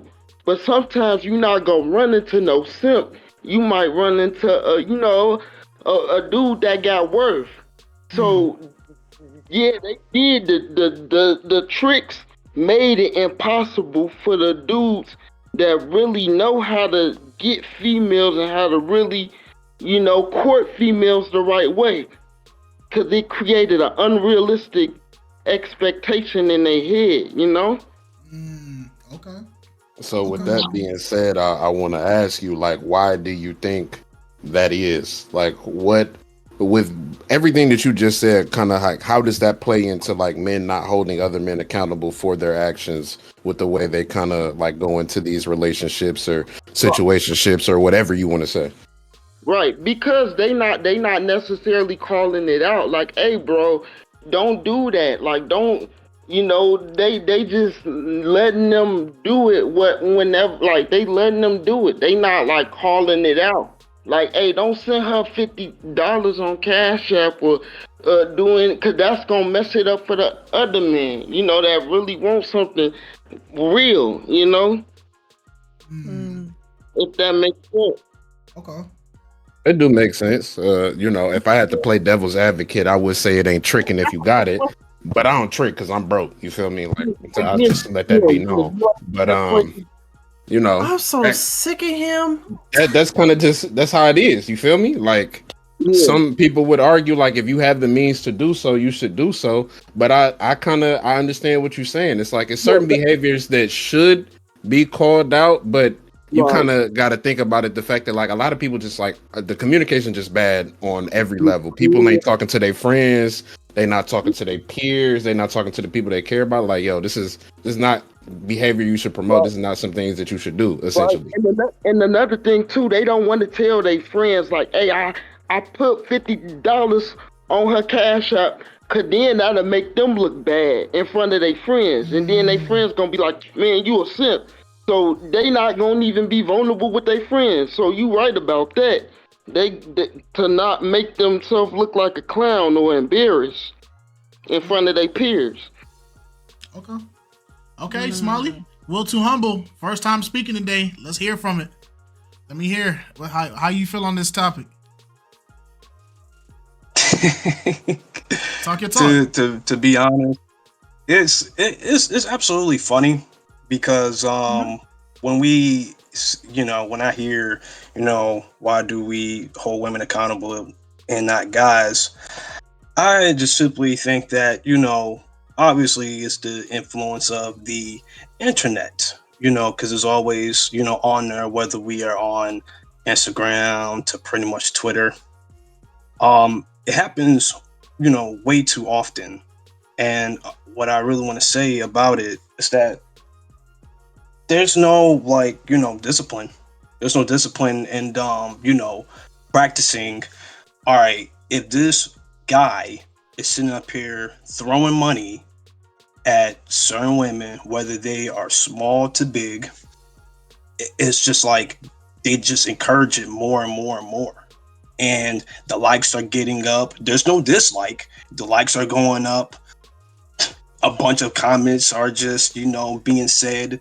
But no one is paying attention to ones that really have like the meaning of, okay, stop doing this. They're basically saying, yes, keep going. But it's like you're getting nothing out of it except for, just being laughed at. Like they're not laughing with you, they're laughing at you. And you don't sit there and think that, okay, maybe I'm doing something wrong, but you got other people in your corner telling you, nah, bro, you ain't doing nothing wrong. You doing everything absolutely right. There's no reason for you to sit there and give it up. Keep going. And it's like, in this timeline, it's just like, are y'all ever gonna sit there and like say something to them? Because they're doing something and they're messing themselves up.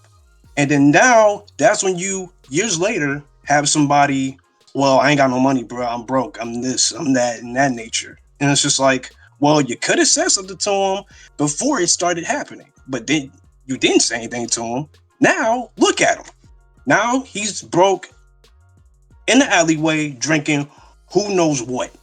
And it is going to just keep on continuing because guess what's 15 happening? seconds. That was just timekeeper. Go ahead, Will. You got 15 seconds. Oh, okay. I'm sorry. I was just kind of wondering. I was like, oh, all right, I think I'm done.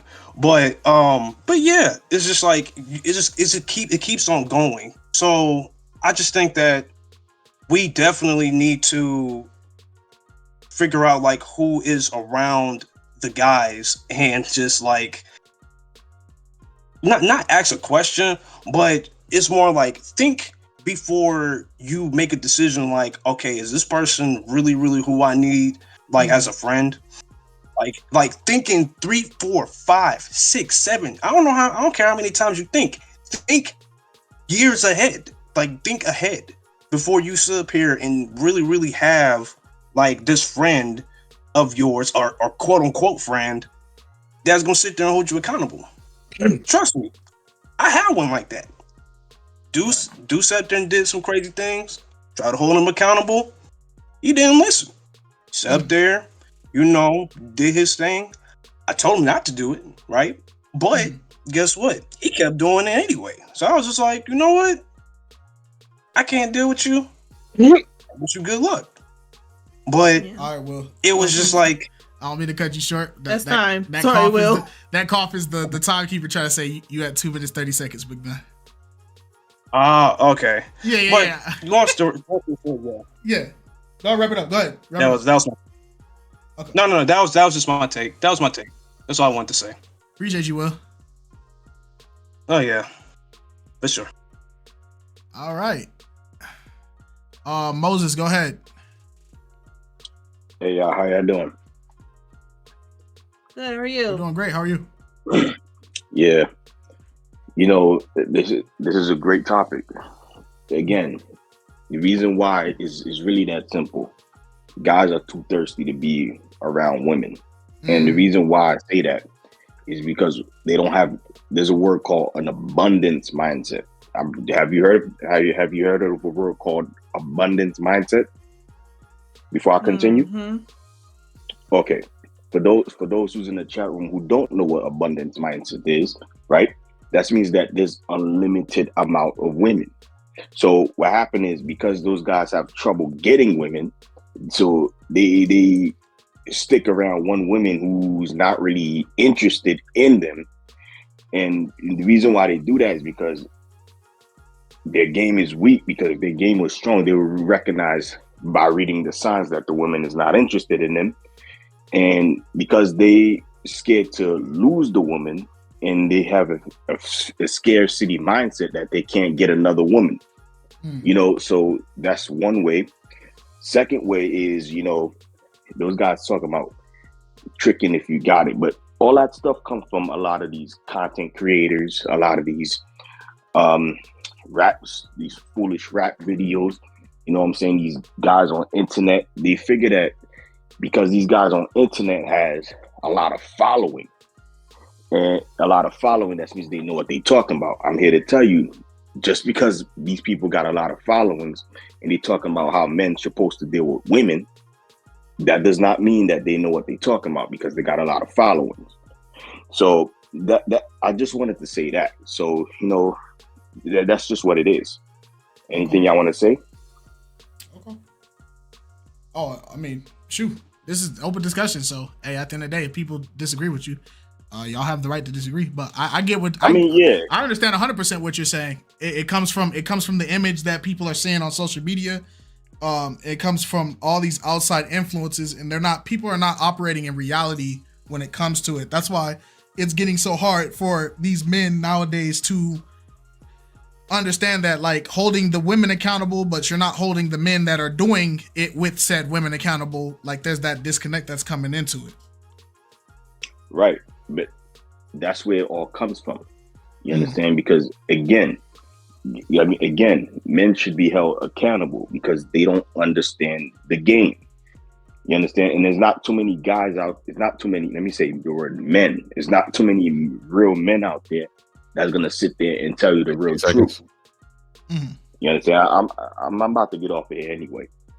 So that's just where it came from. It came from a lot of these.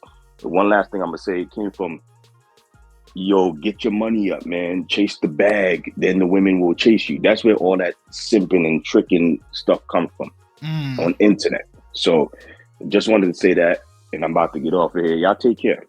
All right. Hey, safety. Hey, you too. Shout out to Moses, man. Get your money up, not your funny up. Yep. Monet, Miles, whichever one of y'all want to speak for it. Okay, Monet's here. So back to like the original question of the whole accountability thing. You can't hold somebody accountable if you don't see anything wrong with what they're doing, or you think what they're doing is okay. I can't call out the actions that you're doing or make you responsible for the things that you're doing if I don't see anything wrong with it. Like for instance, I had broke something of my mother's. I don't remember what it was, but I had told my sister about it, and my sister told me to blame it on my brother. Mind you, my brother didn't do anything. But my sister told me to blame it on my brother and not, say that I did it. See, because my mother was a yeller, she was all that jazz, all those theatrics. She would do all that crap. So my sister didn't want me to necessarily get the blame. She told me to tell my brother because my sister, she would lie from time to time. She didn't see nothing wrong with it because it would benefit her. So she pushed that onto me and told me to do it. My sister didn't see anything wrong with lying at the time. So she's not going to be like, okay, listen, Monet, you can't do that. You can't not tell the truth. You can't, like, that's wrong. Just tell mommy you broke it, yada, yada, yada. No, she told me to lie. At the end of the day, I didn't lie, but I realized that my sister, who was older, the wiser, supposedly, she couldn't tell me, you shouldn't lie, like, that's not okay, because she didn't see anything wrong with it. So she's going to continue doing those things or having those different aspects because she doesn't see anything wrong with it. And another thing that comes with accountability is that if you can know what you're doing is wrong, but if nobody tells you and nobody checks you, you're gonna keep doing it anyway. Like I could very well convince a man to spend time with me for some money, and I know for a fact that it's wrong. I know 100% that it's wrong and I shouldn't be doing it. But if nobody has the balls to call me out on it, I'm gonna do it. Because what? No, you're not. Alex, I'm giving scenarios. Like, dang. She said, no, you're not. Not even in the scenario. No, you're not. You didn't even let me cook. Like, dang. But yeah, that's all I'm saying. That's all I gotta say. Okay. Appreciate you, Monet. After Miles, I'm gonna bring up people that haven't spoke at all. So we're gonna do Armed, Shady, Squaw, Bird, and Jay all up at that time. Then we'll finish it up with everybody. Miles, go ahead. Answer the topic, brother. All right. Well, everybody was killing, so I won't harp on repeating the same thing. I just, touch on the term just discipline. I think discipline is definitely something that has to be, taught on both sides, both male and female, women and man. Because I think all of us as a whole should take accountability. There's an adult porn star named Sky Black who's very famous for being a curvy black woman, and I'm friends with her. Actually, I met her because I went to beauty school, and so I follow her on Instagram, and she follows me. We're friends, and the truth is, I make it my mission to not follow IG models that I don't know. One of the things I noticed, I got a homeboy who literally has like 2,000 followers, but he's following 10,000 people, and I'm like, dude, you don't even know 10,000 people. And most of them are all like IG models. I'm like, it's like he follows every IG model. I'm like, dude, you don't know these people. Like, this is not good. Your woman's not gonna like this. You liking all their pictures. And he's single now. And I told him, I was like, bro, you need to delete this and start over because it just don't look good. It's not a good look on your part, man. And he didn't understand it, but I make it my mission to not be a part of that community. As far as just the simp community, because it's toxic. It's because it's on both sides. It's on the male and female side. I know women who personally told me, man, my likes was not what I wanted to get. So, man, I just started tooting my butt up and started taking more provocative pictures and my likes went up. I'm like, you just a part of the problem, and the men who receive listening to you are part of the problem. It's a whole circle of problems right now. And it's its own world. So, it was just so hilarious. So I actually am talking to a girl right now who literally works in a library. Has no Instagram, and I'm like, see, this is the type of people that a man should be looking for. That way you're not simping. That way you're not going out the way to, that way you can be accountable to be with a good woman versus the wrong woman. And that's just my rant on it. I didn't have really much to say. I just had to give you just an example of just, what we're talking about today. So that's just my example. Just gotta just tell our homeboys. Oh, I want to add one thing too before my time gets cut. The whole father accountability. You know, we don't have fathers in our lives to guide us. Yeah, some of these old dudes is just as thirsty and tricking too. And some of y'all dads is getting older, going to DR. You know, they ain't got no real guidance either. They just as horrible as the young dudes. So you know, you just got to find the right person to guide you. Just get some good leadership in your circle. That's all. But your father's not necessarily a leader. You know, he could just be tricking too. You know, and these guys ain't exactly saints when they get older. So yeah, I just wanted to throw that out there. I mean, fair point. Shoot, hey, fair point. All right, we're gonna do the new people that haven't spoken. Yes, it does. What does me? Sorry, I was reading West's comment. Does me having a password only because it's you? Only because it's you. All right, yep, only because it's him. We're gonna bring up the people that haven't spoken. May stop putting this baby in this chat. Okay, so first we're gonna let Bird Lady speak, then we'll have Jay speak, then we will have Armed, then we will have Shady, and then Squaw. Can y'all hear me? Yes, ma'am. Hey, how y'all doing? I'm nervous. It's okay. I don't do stuff like this. No, don't be nervous.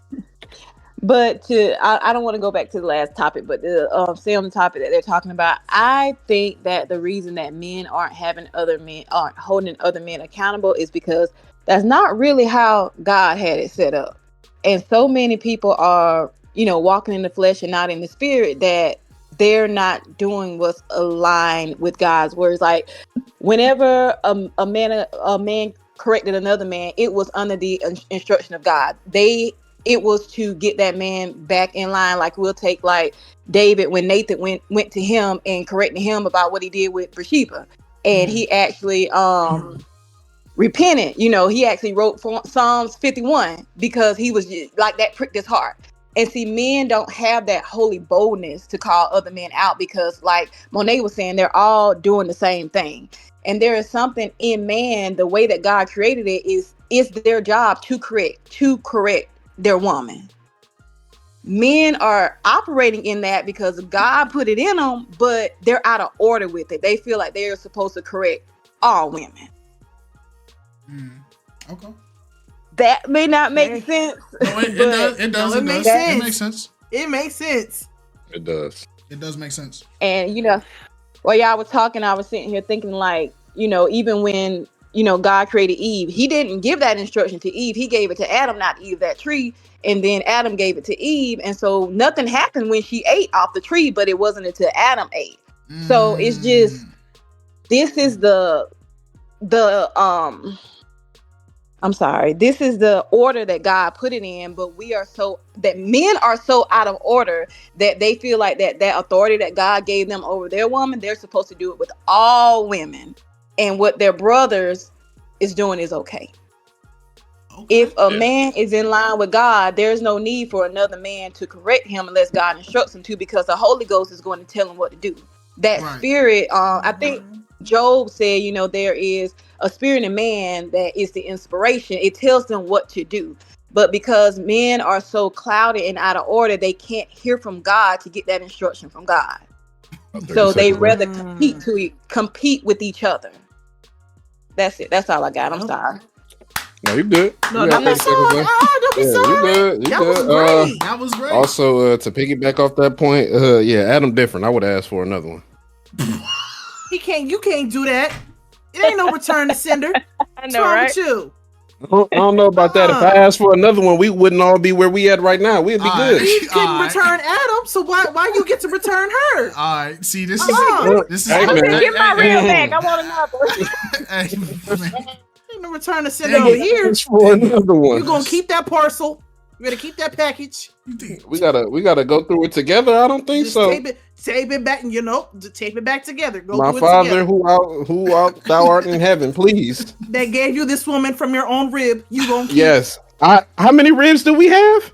All right, see this. All right, we going. That don't mean nothing. You being greedy now. Hey, you are feeding. My apologies. You are feeding into his ignorance. I don't know why you even fell for that, Alex. You were feeding into his ignorance. I didn't fall for nothing. All right. I didn't fall for nothing. All right. Now, Jay, it's about to be Jay's turn to speak. Jay disagreed with a lot of what was being said. So let's hear Jay. You can unmute, big dog. Wait, I think you just muted. Okay, now you're unmuted. All right, so I'm married, right? I've been married for 5 years now.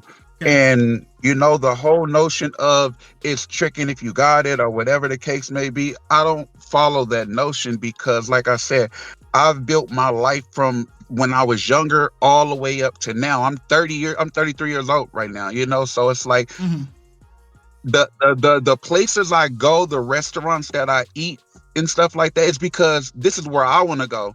And whomever is with me, they're going to indulge in the same thing that I'm doing. So a lot of times y'all say, oh, you ain't got to wear this, you ain't got to wear that. But when you go to these type of restaurants, they will tell you you're underdressed. You cannot eat here and things like that, So you have to wear a type of attire. So if I am then meeting a woman and I feel like she's not fit to go to these places and stuff like that, it's just, I can't bring that person, like I said, along. Like I said, I've been out of the field for years now, but I'm just saying, the way I've been raised and things like that, when you go shopping at certain stores and stuff, you know what I'm saying? They talk to you different. Everything is different about everything. They treat you with respect. You know what I'm saying? It's like they respect money over who you are because they are there trying to sell you a product. And Time out. So hold on. Okay. No, I'm not saying that you're not cooking. What topic are you speaking on? Are you speaking on the accountability thingy?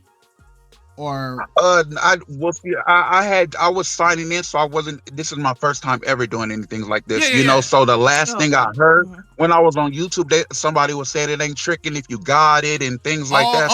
Okay. I didn't hear of Yeah. Okay. No. You were on topic. It's a part of the conversation. He was on topic, but I was like, wait. I used the it ain't tricking if you got it because I was simulating the argument of the other side with Smiley, so he can kind of wrap around his point and kind of answer the question. I don't believe that either, but you good. Like that right now, like I said, this is my first time ever doing anything like this, But I've been following Alex and KiteZz for probably about 4 months now, and I've been, watching the balloon challenge and stuff like that, so I'm like, wow, it's like, and even just with I'm 6'9", Black and Samoan, so a lot of people, it's not like I go off of like how somebody look or anything like that. I get to know who you are or whatever the case may be. But a lot of times I will overlook certain people. I know my specifications of what I wanted in a wife and stuff like that. I've dated since I've been in high school before that, so I know exactly what I'm looking for. I know what I've been looking for, and that's how I found my wife, So it's just the places that we go, the things that we do is just a little different and stuff like that, And if, like I said, if certain people haven't been in those establishments, you won't know how it works and things like that. It's like I'm not gonna sit in Chili's arguing with somebody over silverware if it's not clean. I'm gonna go to Ruth's Chris and stuff like that, where it's gonna come out sparklingly clean. His stuff. I don't have time for those. Look, can you take this fork back and wash it again? This cup is not clean. So it's just the way I was raised and how I've been living for a long time now. So it's certain things that I would not put up with. It's like no. So that's like the only thing. I had a topic on. I wanted to speak. I was like, that's crazy. Like, It's like I don't go with the flow of anything. I am the flow of everything. So it's like it's just different. So that's okay. The so only Jay, I really so I want to ask you this because I'm loving the energy. I'm loving it. Right.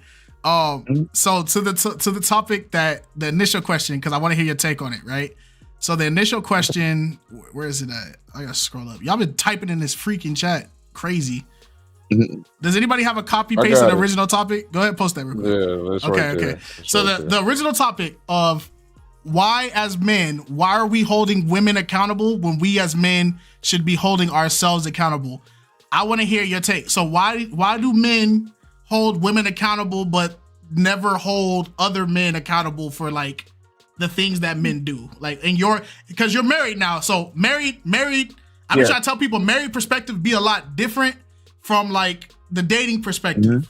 So Yes. I got answers to it, but I know even on the YouTube videos, me and you be disagreeing on stuff, and it's just life experiences. But what is your take on why are men holding women accountable when as men we should be holding ourselves accountable for the things that we're doing with those women? Absolutely. I believe it's your environment. You know, the like I said, I go to church faithfully. I attend church every Sunday. You know, I fire Fridays. It's just the men that I'm around. It's like they've grown to a level to where they can hold me accountable. I can hold them accountable and things like that, you know. But it just depends on your environment and where you are. I was raised in Compton area, so it's like they were raised a lot different than I was, period. You know, so it's like to try to hold that man accountable that didn't have a father, that mom was on crack and everything else. It's hard to hold that man accountable, you know, because it's like his father was the pimp on Figueroa and stuff like that, you know. So it's like me trying to teach that man, you know, like life lessons, how it should. It's like you're rewrapping the way he thinks and things like that, you know. So when I'm in church and I go to certain places, these men, maybe they were raised with mothers and fathers and things like this, you know. So it's like the things we hold each other accountable on is kind of common sense. It's just the way we were raised. You know, we were evenly yoked and everything like that. Our topic of conversation is on the right thing. It's not about drugs. It's not about everything that this man or woman has had to endure coming up as a kid. You know, I know I was raised with the mother and the father, so they instilled in me everything that I know now. And that's why I feel as I made it as far in life and stuff like that. So I don't go to places like that. I know where I came from, so I'm not going back there. You know, it's like, no, I'd rather grow and I'd rather keep going. And if I feel like it's that type of energy anywhere I'm going, I feel like I shouldn't belong there. Okay. You know? Okay. And so that's all it is. Yeah, now that we know you from Compton, it make a lot of your comments make sense now, because I'll be sitting there like, why he arguing this? But nah, I get it now. Okay, Yeah, I got shot on my neck. I got shot on my back. So like I said, I've come up from rough times. I've been shot multiple times on different occasions. So it's just where I'm like, dang, you know what I'm saying?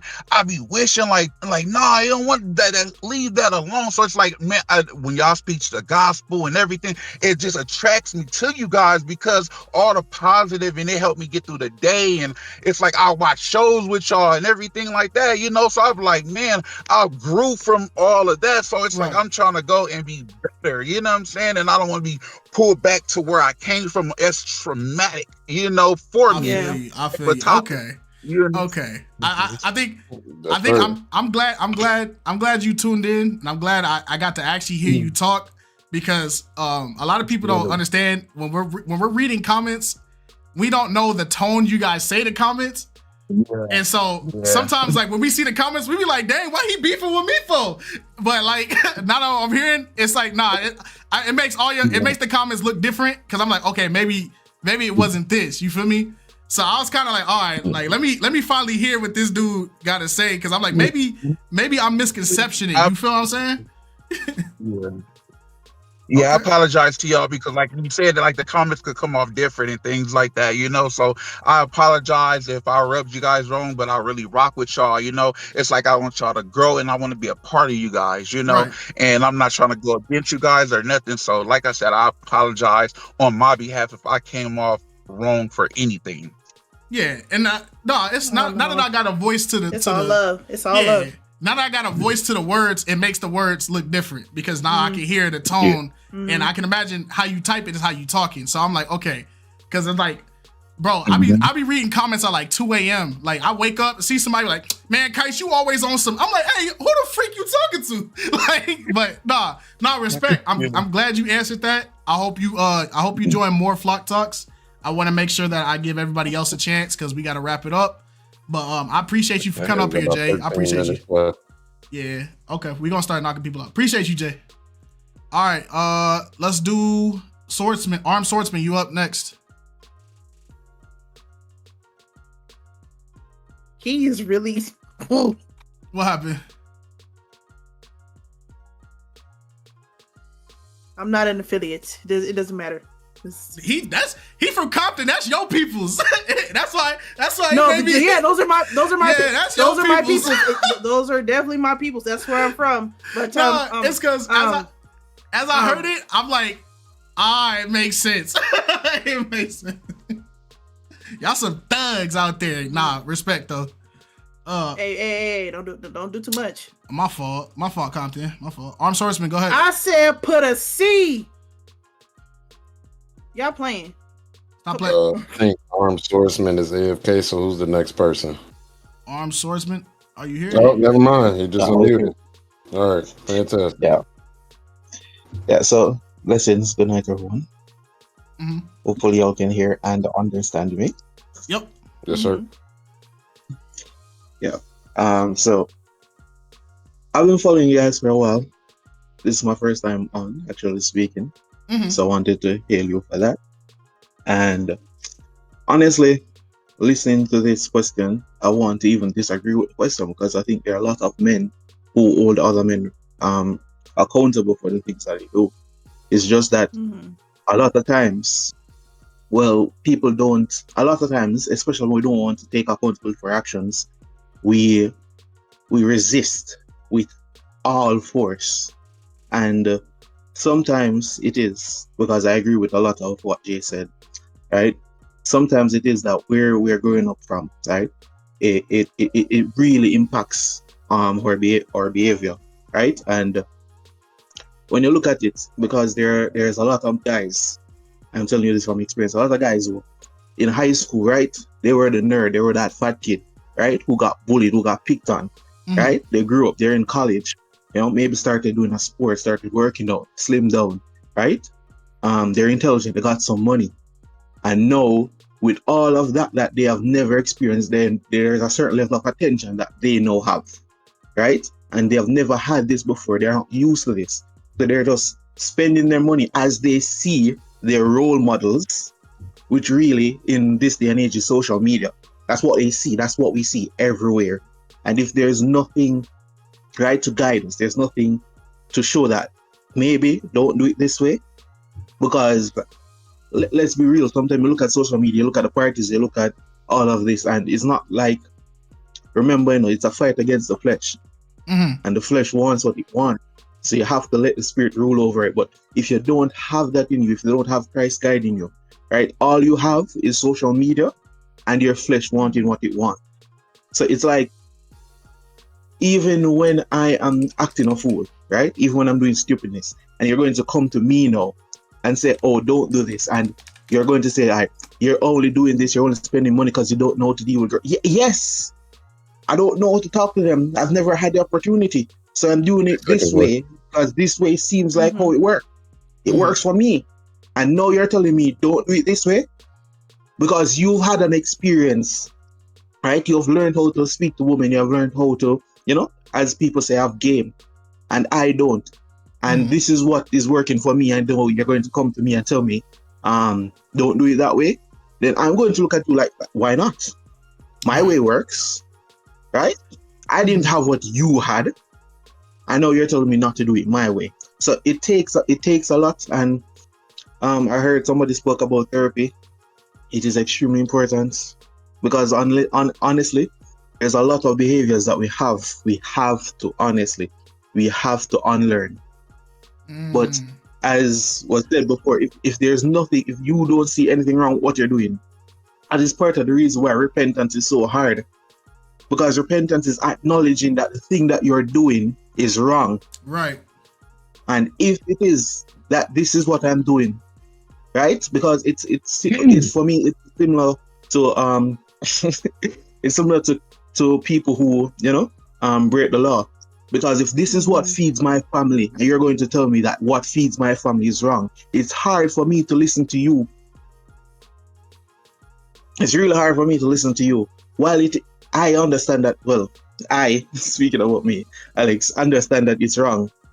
But at the same time, it's hard to tell somebody who's never had what you had or never had what is normal, you can say that what they're doing is wrong when this is the way that they have learned to do it. This is the way that they have seen it work. This is the only way they think it is possible. So while you can say that a lot of times you can honestly say that social media is an influence, environment is an influence, right? It is that there are better things, and a lot of times when men talk to each other, they try to it's like a lion battle, right? We try to dominate each other. And if it is that we're trying to dominate each other, and I don't want to be dominated, then I don't even want to hear what they're saying, because now my focus has shifted from hearing the topic or trying to change the action to winning the argument. And when we're just trying to win the argument, then the actual logic tends to take back seat, because all we're focusing on is winning the argument. And that is why I think a lot of times, even arguments where could be easily talked out, in my view, end up in actual physical fights and shootings, because there's an ego thing. And men across the world have that. I really think that all men across the world have an innate leadership ability, because for one, God has given us that ability to dominate and subdue the earth, right? So it is that when we speak to men, and a lot of men, like I remember when I was in high school, and there was this speaker My who bad. came. I don't mean to cut you off, brother. No disrespect. I need you to wrap it up with this last metaphor here for me. This is wrapping it up. And right, so the speaker came and he spoke to us as young boys, as men, and you could hear the difference from what we hear in our usual lives. And I think that is a big part. If there is nobody, there's no one around, and all our motivators, all that we are seeing is the things that are popular and they're not good for us, then that is by default what we are going towards. So I actually do think there are men who hold other men accountable. It's just a lot of the times they do it in the wrong way. So just my thoughts. Okay. No, you know what? I thank you, Armed Swordsman. That was a great breakdown. I appreciate you. All right. Who do we It was a 6-minute and 38-second breakdown, but it was a breakdown nonetheless. Hey, I mean, he wasn't wrong at any point though. So that's the Nope, thing. not at all. I respect it. All right. Let's just go down the list right here. So we got 272507. Yeah, they didn't finish their account yet. It's okay. I'm so sorry.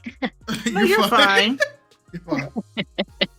I am 50 years old and this is all new to me. Okay. Oh, okay, welcome. I want to say thank you guys for the work you guys are doing. My daughter is 25 and she was the one who brought me to you. And I am so blessed with what you are doing. Thank you. And I want to say something about attachment styles. And I'm going to use, let's say, I'm going to put, for example, Pop the Balloon. When you go to Pop the Balloon, we need to be realistic. Love comes, with love comes eros, agape, fraterno, philia, and what is the other one? I'm missing one, but you know what I'm saying, right? Right. First comes eros, which means that is for what you see.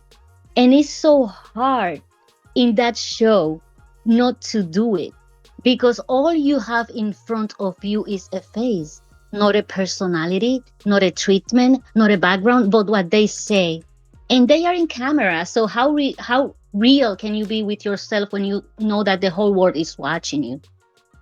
So being realistic look is gonna come first. And with that being said, sometimes we are quick to judge people saying, oh, this person is clingy, oh, this person don't communicate much, or this and that, and I understand.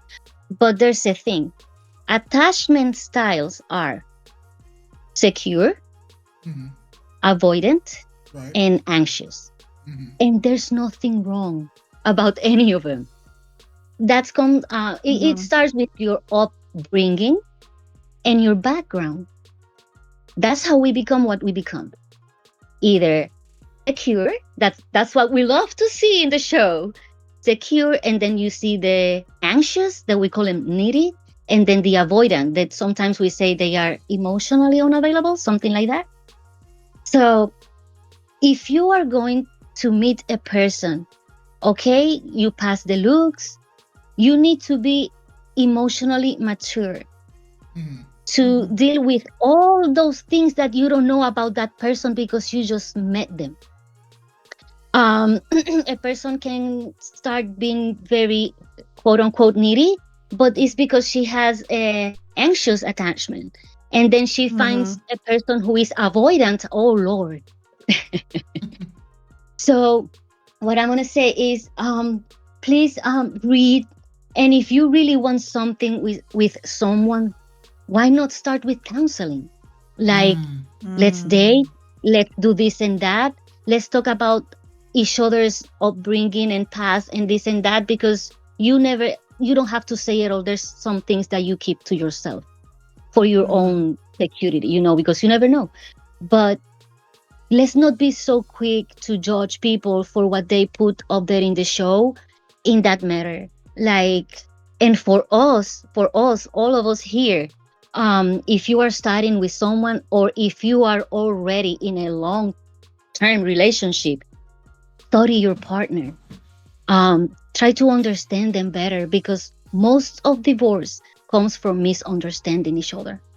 And obviously because we don't put God first. Right. Period. Right. Hey. So I wanted to bring this topic to you guys, and I don't know, let's just this show is beautiful and the concept is too, but it's just, I don't know, it goes way deeper than what they project. Right. And yes, it does. So yeah, I love all the comments you guys do, and my daughter has learned so much from you guys. I'm serious. And just keep doing this. Just don't stop. I'm gonna be short because I'm super nervous right now. It's fine. I never No, do you're this. okay. I'm a pastor's daughter. I'm a pastor's daughter, and I used to be in the altar and preaching and that, but my legs shaking. No, you're good. You're good. I just wanted to put this there, the attachment styles for everyone here to know and try to deep on it, and if I said it right, and learn a little bit about it, so you don't go for something that could be really beautiful and just goes to nothing, but just for not understanding each other. Right. Thank you so much for That's sharing the that. topic I wanted to be. Thank you, and say hello to your daughter for us. I will. Thank you, guys. God bless. Hey, God no bless. problem. God Also, bless. grown men talking. Shout out to those $10. We Yeah. appreciate you, grown men talking. Thank you Grown so Men much. Talking. Shout out to y'all. Blessing for the reviews on Meet to Marry. Hey, shout out. Hey, we enjoy Meet to Marry. Keep dropping those episodes. We will keep reacting to them because we enjoy the You fact guys that check out his content. we enjoy the fact that I don't have to censor the content. Please. How do I donate? It's wholesome. It's clean. How do we donate? You guys are always able to donate through super chats on YouTube. YouTube super chats are always a thing, but you are not required to donate to be a part of Flock Talk. That's not the Yeah, you don't have to do that. do not give out a necessity. L Dragon. Hey, Do you remember the topic, so brother? did anyone not gone once yet? Because if anyone hasn't gone yet, I could wait. Okay. Are you good, bro? You got 2 minutes and 30 seconds to go. You just, you fire, rapid fire. All right. So the question was, why don't men hold other men accountable, or why don't men hold themselves accountable? Why don't men hold other men accountable? Why do men hold women accountable, but not hold men accountable for the things they do with those women? All right. So the main thing is, part of holding yourself accountable means showing a level of vulnerability and looking yourself in the mirror and saying things about yourself you don't like. And the reason why men don't like do that is because some men, I won't say all, but some men develop this level of toxic masculinity. That means that if I'm being vulnerable, then I'm not being masculine. And if I'm not being masculine, I'm not being a man. So because men develop that toxic masculinity, they feel that part of being a man means not showing any type of weakness or vulnerability. And because of that, they don't accept any type of accountability for the things they do. And the reason why I think men don't hold other men accountable is because like Monique said, if I don't see anything wrong with what he's doing, how am I going to hold him accountable? And the thing is, it's not about someone else holding me accountable. It's about me holding myself accountable. Even if another man don't feel like what I'm doing is wrong, if I feel like it's wrong, then that's all that matters, regardless of what they think. Right. And yeah, and also I forgot who says, but also your environment plays a very big part. Because if I grew up around gangs and a lot of guns and violence, then that's my normal. And because that's my normal, I'm going to automatically assume that's okay, even though that's not even though that's not right. But that's what I grew up with. So I'm going to assume that that's what's normal. But the part of that is, and the way you have to break out of that frame of mind is going to therapy, looking at the things you've been through life, and heal from it. Like, I know you guys always suggest this therapy. That's very crucial and very important. Shout out to L Dragon. Cooking up. Love to hear it. Therapy. Therapy. All right. Tyler, you're up next. He was mimicking you. Hey, who got this old white man throwing it back in my Risa! I rebuke it. Yo, y'all are cutting up today. For real. I'll rebuke it. Hey, Tyler, you got the mic. Go ahead, man. You can answer the topic. If you are 2 minutes, 30 seconds. If you are there. Let me be clear. Okay. I noticed Shady Angel has not spoken today in Arena. So Shady, if Tyler doesn't speak, go ahead and jump in there. Oh wait, Tyler's here. Hello. All right. Yep. So what I was gonna say was it's based on the generations. In the old days, you can confront a man about anything, and you and him can talk about a lot of stuff. But unfortunately, this generations, a lot of men is their ego, and if you want to confront them, now all of a sudden they want to fight you, or they want to put out a pistol, or this other nonsense. But in the old days, it wasn't like that. Like, you could talk to any man confront a man about anything, and have a good conversation. Next thing you know, you guys are best buddies. But I think this generation is a little bit different from just about, like somebody was saying about the ego. It's also an ego thing also. But if people go back to how it was back in the day, where a lot of men can confront each other, it's also how you talk to the man. Like, sometimes you don't want a lot of men feel like they're being degraded, and that's an ego thing. So I just feel that if we go back to how it was back in the day, like in the 60s, 70s, 80s, you can confront a man and be like, hey, I don't like how you talk to this woman, or I don't like how you talk to your family, or this and that, and they'll listen.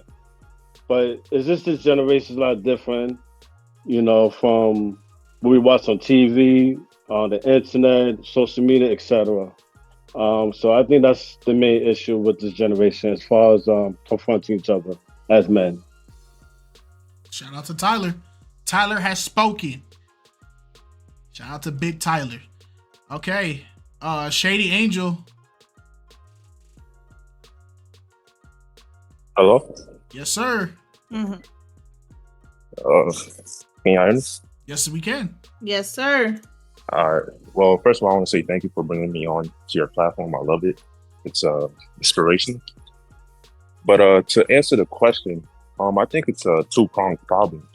It's a spiritual one, of course, and it's also a fatherlessness problem as well, because men need to submit to God first and foremost in order to input those values into young men, so they are influenced by all the society's influences, social media, what the world is trying to input into men to become what it is today. So in order for men to hold each other accountable, we submit to God, and then we find other men that have those same values, and then we form a community, and then that community builds up this foundation, and then that's when women come along, and then those men having held each other accountable, they also lead those women to prosperity or whatnot, marriage and all that, and then we form families, and then those families become the building blocks to build up a strong nation and whatnot. It's all spiritual, but it's also a problem problem. Hey, shout out to Marv for the $10 super chat. That joke is inappropriate. I'm not gonna read it out loud, but shout out to you, Big Dog. That joke. Good morning, ladies. No. Well, I want to know the answer. No. You can read it, just don't say it out loud. Just don't say it out loud, but you can read it. But that's on your discretion. I don't condone it, but shout out to you for the $10. Shout out to you for the $10, man. Yeah. Bad. That's just bad. All right, who next? Who next? Rena, then we got Squaw. Rena, then Squaw. Is she still muted? Unmute her. Oh wait, I can. Yeah, she good. All Can you right, hear Rena. me? Yes, ma'am. Yep, I can hear you. Okay, how y'all doing tonight? Sorry I'm late. I was getting in at the gym. Oh shoot! Hey, No, twin, do your them thing. games. I respect Get them it. games. Should be right there with you.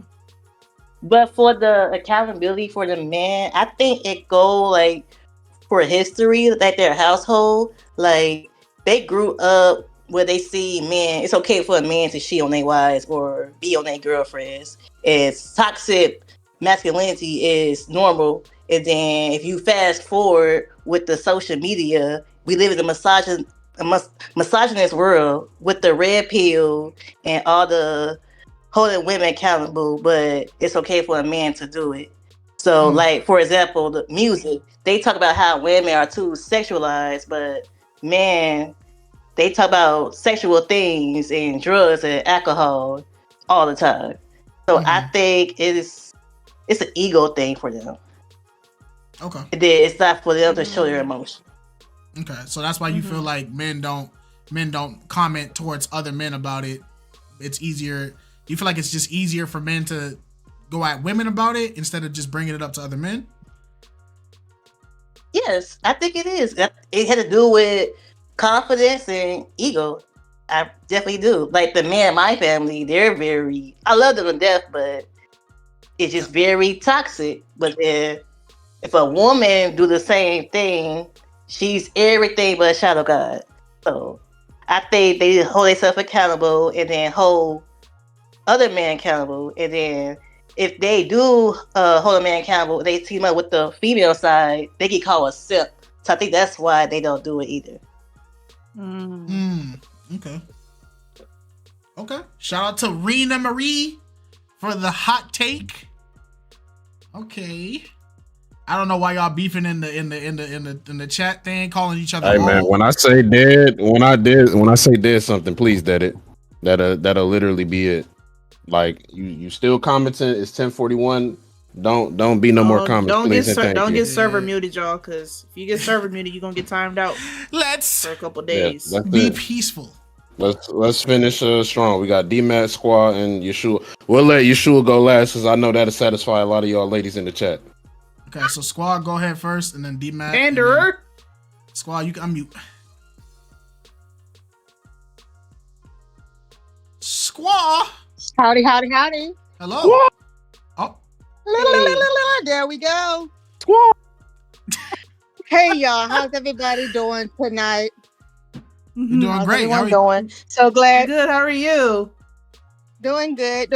So glad to see that you guys are still with us and safe. And is it really bad where you guys are? I know that you your electric has been down, but are y'all like suffering from the smoke and stuff? No. It depends. Like we've had a lot of fires in our area. On the area. Yeah, we've had a lot of fires in our area, but our firefighting team, they are working their butts off. They have done a very good job of like minimalizing, because we've had like 5 or 6 fires break out in like a 5-mile radius. In California alone, we've had 23 active fires in the last 3 weeks. 23, and they're fighting at least 7 or 8 left. And then 3 more pop up every day at this point. Wow. So, yeah, it's So bad. prayers to you guys for having to deal with that, and everyone else out in the West and that has to deal with that. That's terrible. Thank you. Appreciate it. Appreciate you.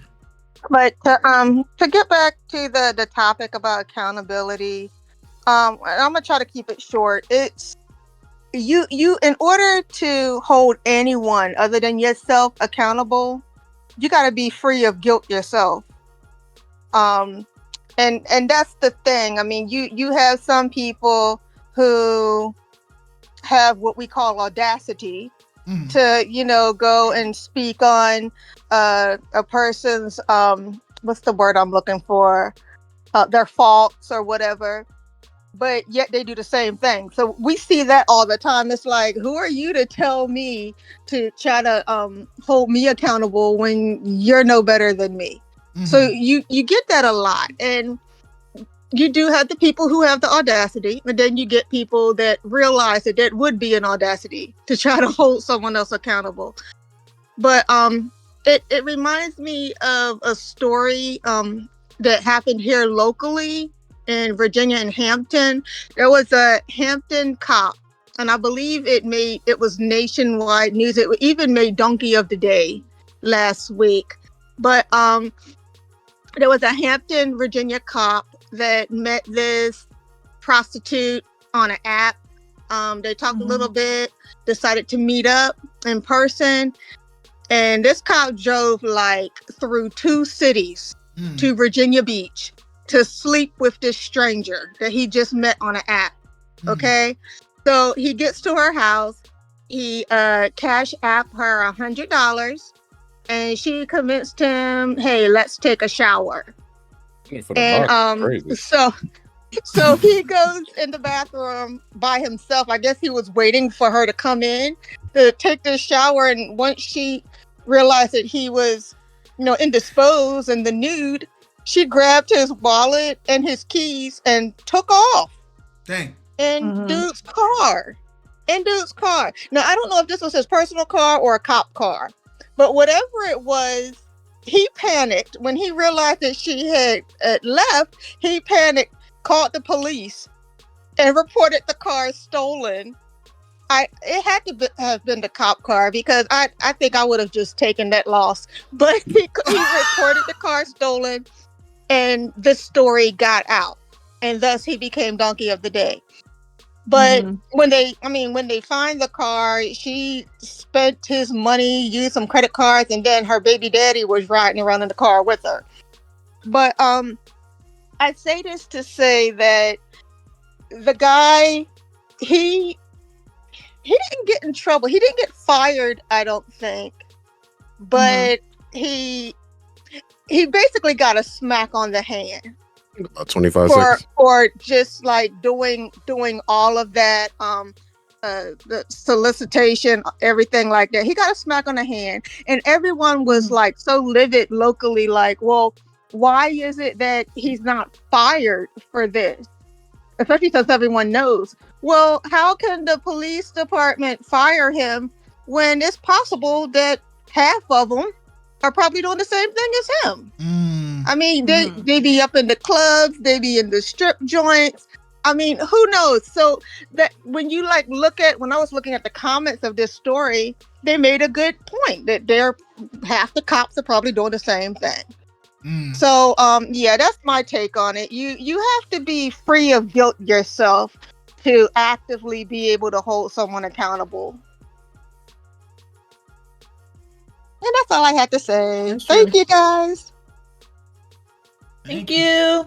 Shout out to Squad, and shout out to your husband. Hope he's okay. Yeah, he's all right. He's in the chat. I'm gonna look. Are they in there beefing? I'm trying to tell them cool it now. I'm trying to tell them They was cracking jokes on each other. I'm like, who is going back and forth in the comments? I don't think they still going. I'm like, bro, what? Nah, come on now. Him and Miles. Yeah. Man, one day, man. You know the funny part about it, them going back and forth. That's how the best of best friendships happen. Just between 2 dudes, just going back and forth with each other. Next thing you know, They in a bar drinking a beer together, shaking hands, and then they got lifelong stories with each other. But that beef was going on for too long. I ain't gonna lie. Like that was going on for too long. Hey Matt, you're up next. I don't drink beer. I don't drink it either.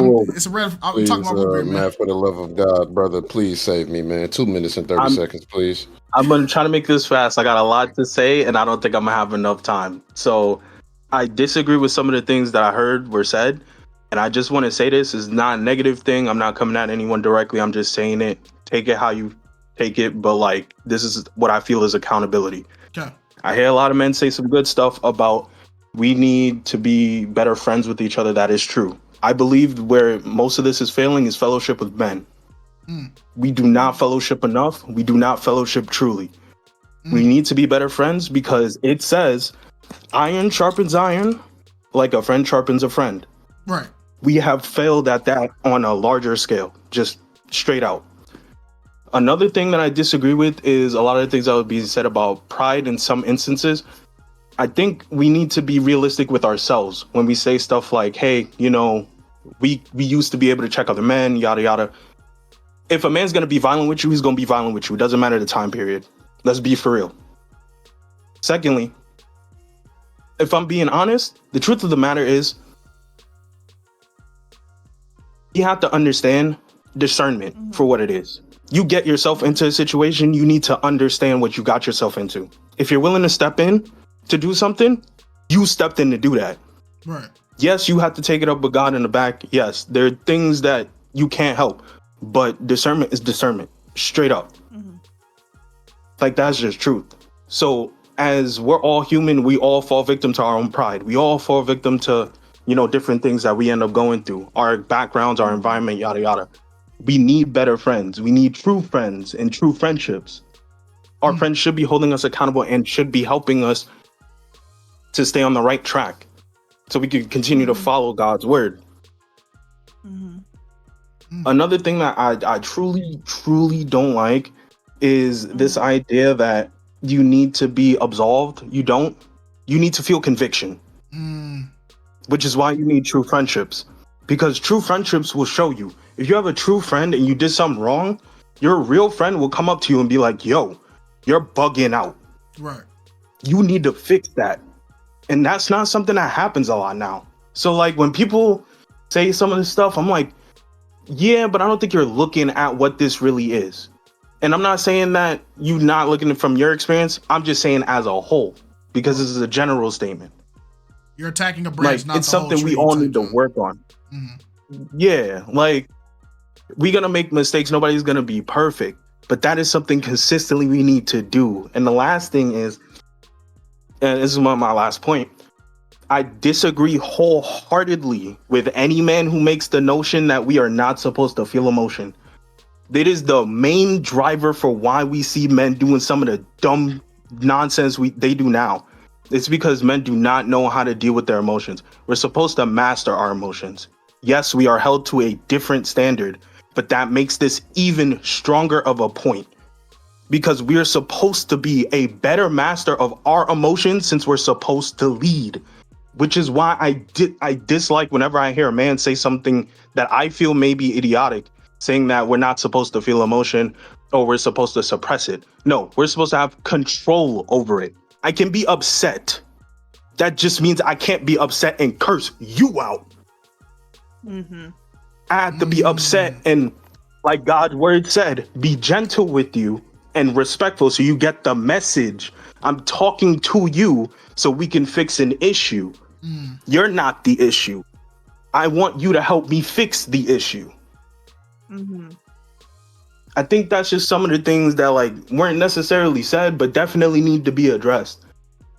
Understandable. Yep. No, that's good. Hey, D-Mac came in here. He said, appreciate you. he said, here's the list. Let's get it out the way. Bam, bam, bam, bam. You went over, but I respect it. I ain't tripping. So, yeah, man. Shout out to D-Mac. Hopefully you come back to the next Flock Talk. This everybody's favorite person right here. You got 2 minutes and 30 seconds to wrap us up, brother, please. Yeah, sure. Close us out, man.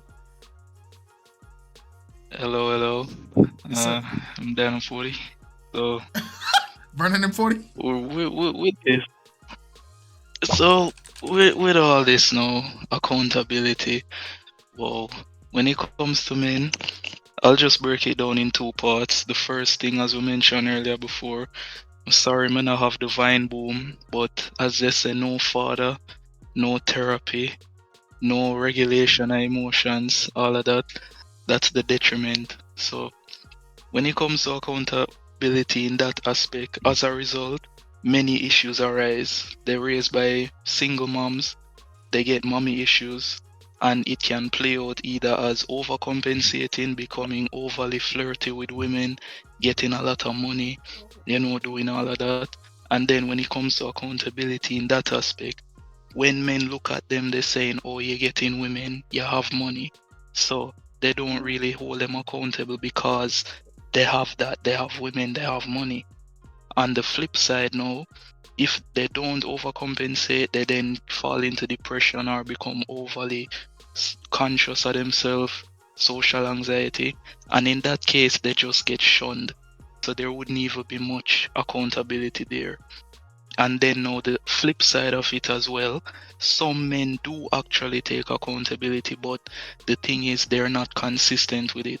When the red pill first came about, they said that you should clean your room, you should, if you're fat, you should go to the gym, you should get your money up, get your purpose. But then most men do that initial accountability, but then when they get to a certain point, they have the muscles, they have the money, they just let the accountability go.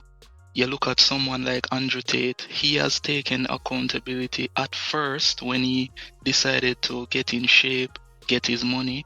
However, seeing as though he's at that status now, his actions are now just, he can do anything he wants, because men will look and say, oh, he did that initial work, but then they're no longer keeping him accountable consistently because he's already at that level. You got 40 seconds, my brother. That's why you see some of these red pill men, they're able to just say all these things about women while not doing it themselves. So that's what I think about the accountability part in two folds. Okay. Shout out to Yeshua. Hey. Did he make it on time? I hope that was satisfying enough Y'all for y'all. did that. Yeah. That was good. I mean, it was a few hiccups towards the end. I ain't gonna call nobody out. We did a much better job than the previous episodes where we was going for about 3 hours. Shout out to y'all. 2 minutes and 30 seconds hard limit. I will be here in the future, and it will also be 2 minutes and 30 seconds. All the new people who got to talk over that, you will be held to the same standards now in the future. So 2 minutes and 30 seconds, and I'm coming with a buzzer next time. Y'all be easy. Oh. Thank you. Thank you, Executioner. Thank you, Executioner You Westside. freaking thug. He left before us. Hey, so shout out sick to of him. Zeus Titan. $50 bomb again to end the night off. We appreciate you. We appreciate every single donation that happened tonight. You guys don't have to give us these donations, but I'm not gonna lie, it do help us out. It does help us out, so I'm not gonna reject it. It helps us more than you think, especially with all these power outages. Shoot, Lord knows. But hey, I thank you guys for the first Flock Talk of the year. We tried to get 3 other Flock Talks done, but every time we wanted to do Flock Talk, y'all know what happened. But I'm glad this one set the tone. Let's start having some good Flock Talks like this. I enjoyed every conversation. I shout out to everybody who's first time speakers today. I shout to everybody that has came back and decided to speak. If you spoke on previous ones, thank you guys. I loved every take. We had good conversation. Thank you guys for being respectful to each other. We're going to try to have Flock Talk again next week. It probably won't be on Friday. We're going to try to get back to Thursday again. But if so, flexibility. All right. Alex, you got anything else you want to say, my dear? No, this was a phenomenal Flock Talk. Like, even despite all the inconveniences we had to experience with the power and stuff like that, I felt like everything happens for a reason. This really did set the tone for the new year. It was a lot of fruitful conversations, like on the panel, within the chats, from YouTube. Shout out to everybody in YouTube that's watching live. And welcome to everybody that just joined the Discord. I hope y'all continue the conversation, in chili mode or wherever channel y'all want to talk into and stuff like that. But no, we genuinely appreciate the support that you guys give. Shout out to West again for taking the time out of his day and from studying to be a part of the Flock Talk to help mediate and stuff like that. That really does help us out a lot. Shout out to the mods that are in here. Shout out to everybody just for coming in, being yourselves. Everybody was respectful. I appreciate all the stories. Shout out to Jay. Thank you, Jay, for coming in. This was a really good, refreshing Flock Talk. Like I thoroughly enjoyed it. All right, y'all. Hey, I just want you guys to have a great night. This episode will be posted tomorrow for you guys to see. So, at the end of the day, you guys make sure you guys keep God first. Be good to people. Do the right thing. All right, y'all. Peace.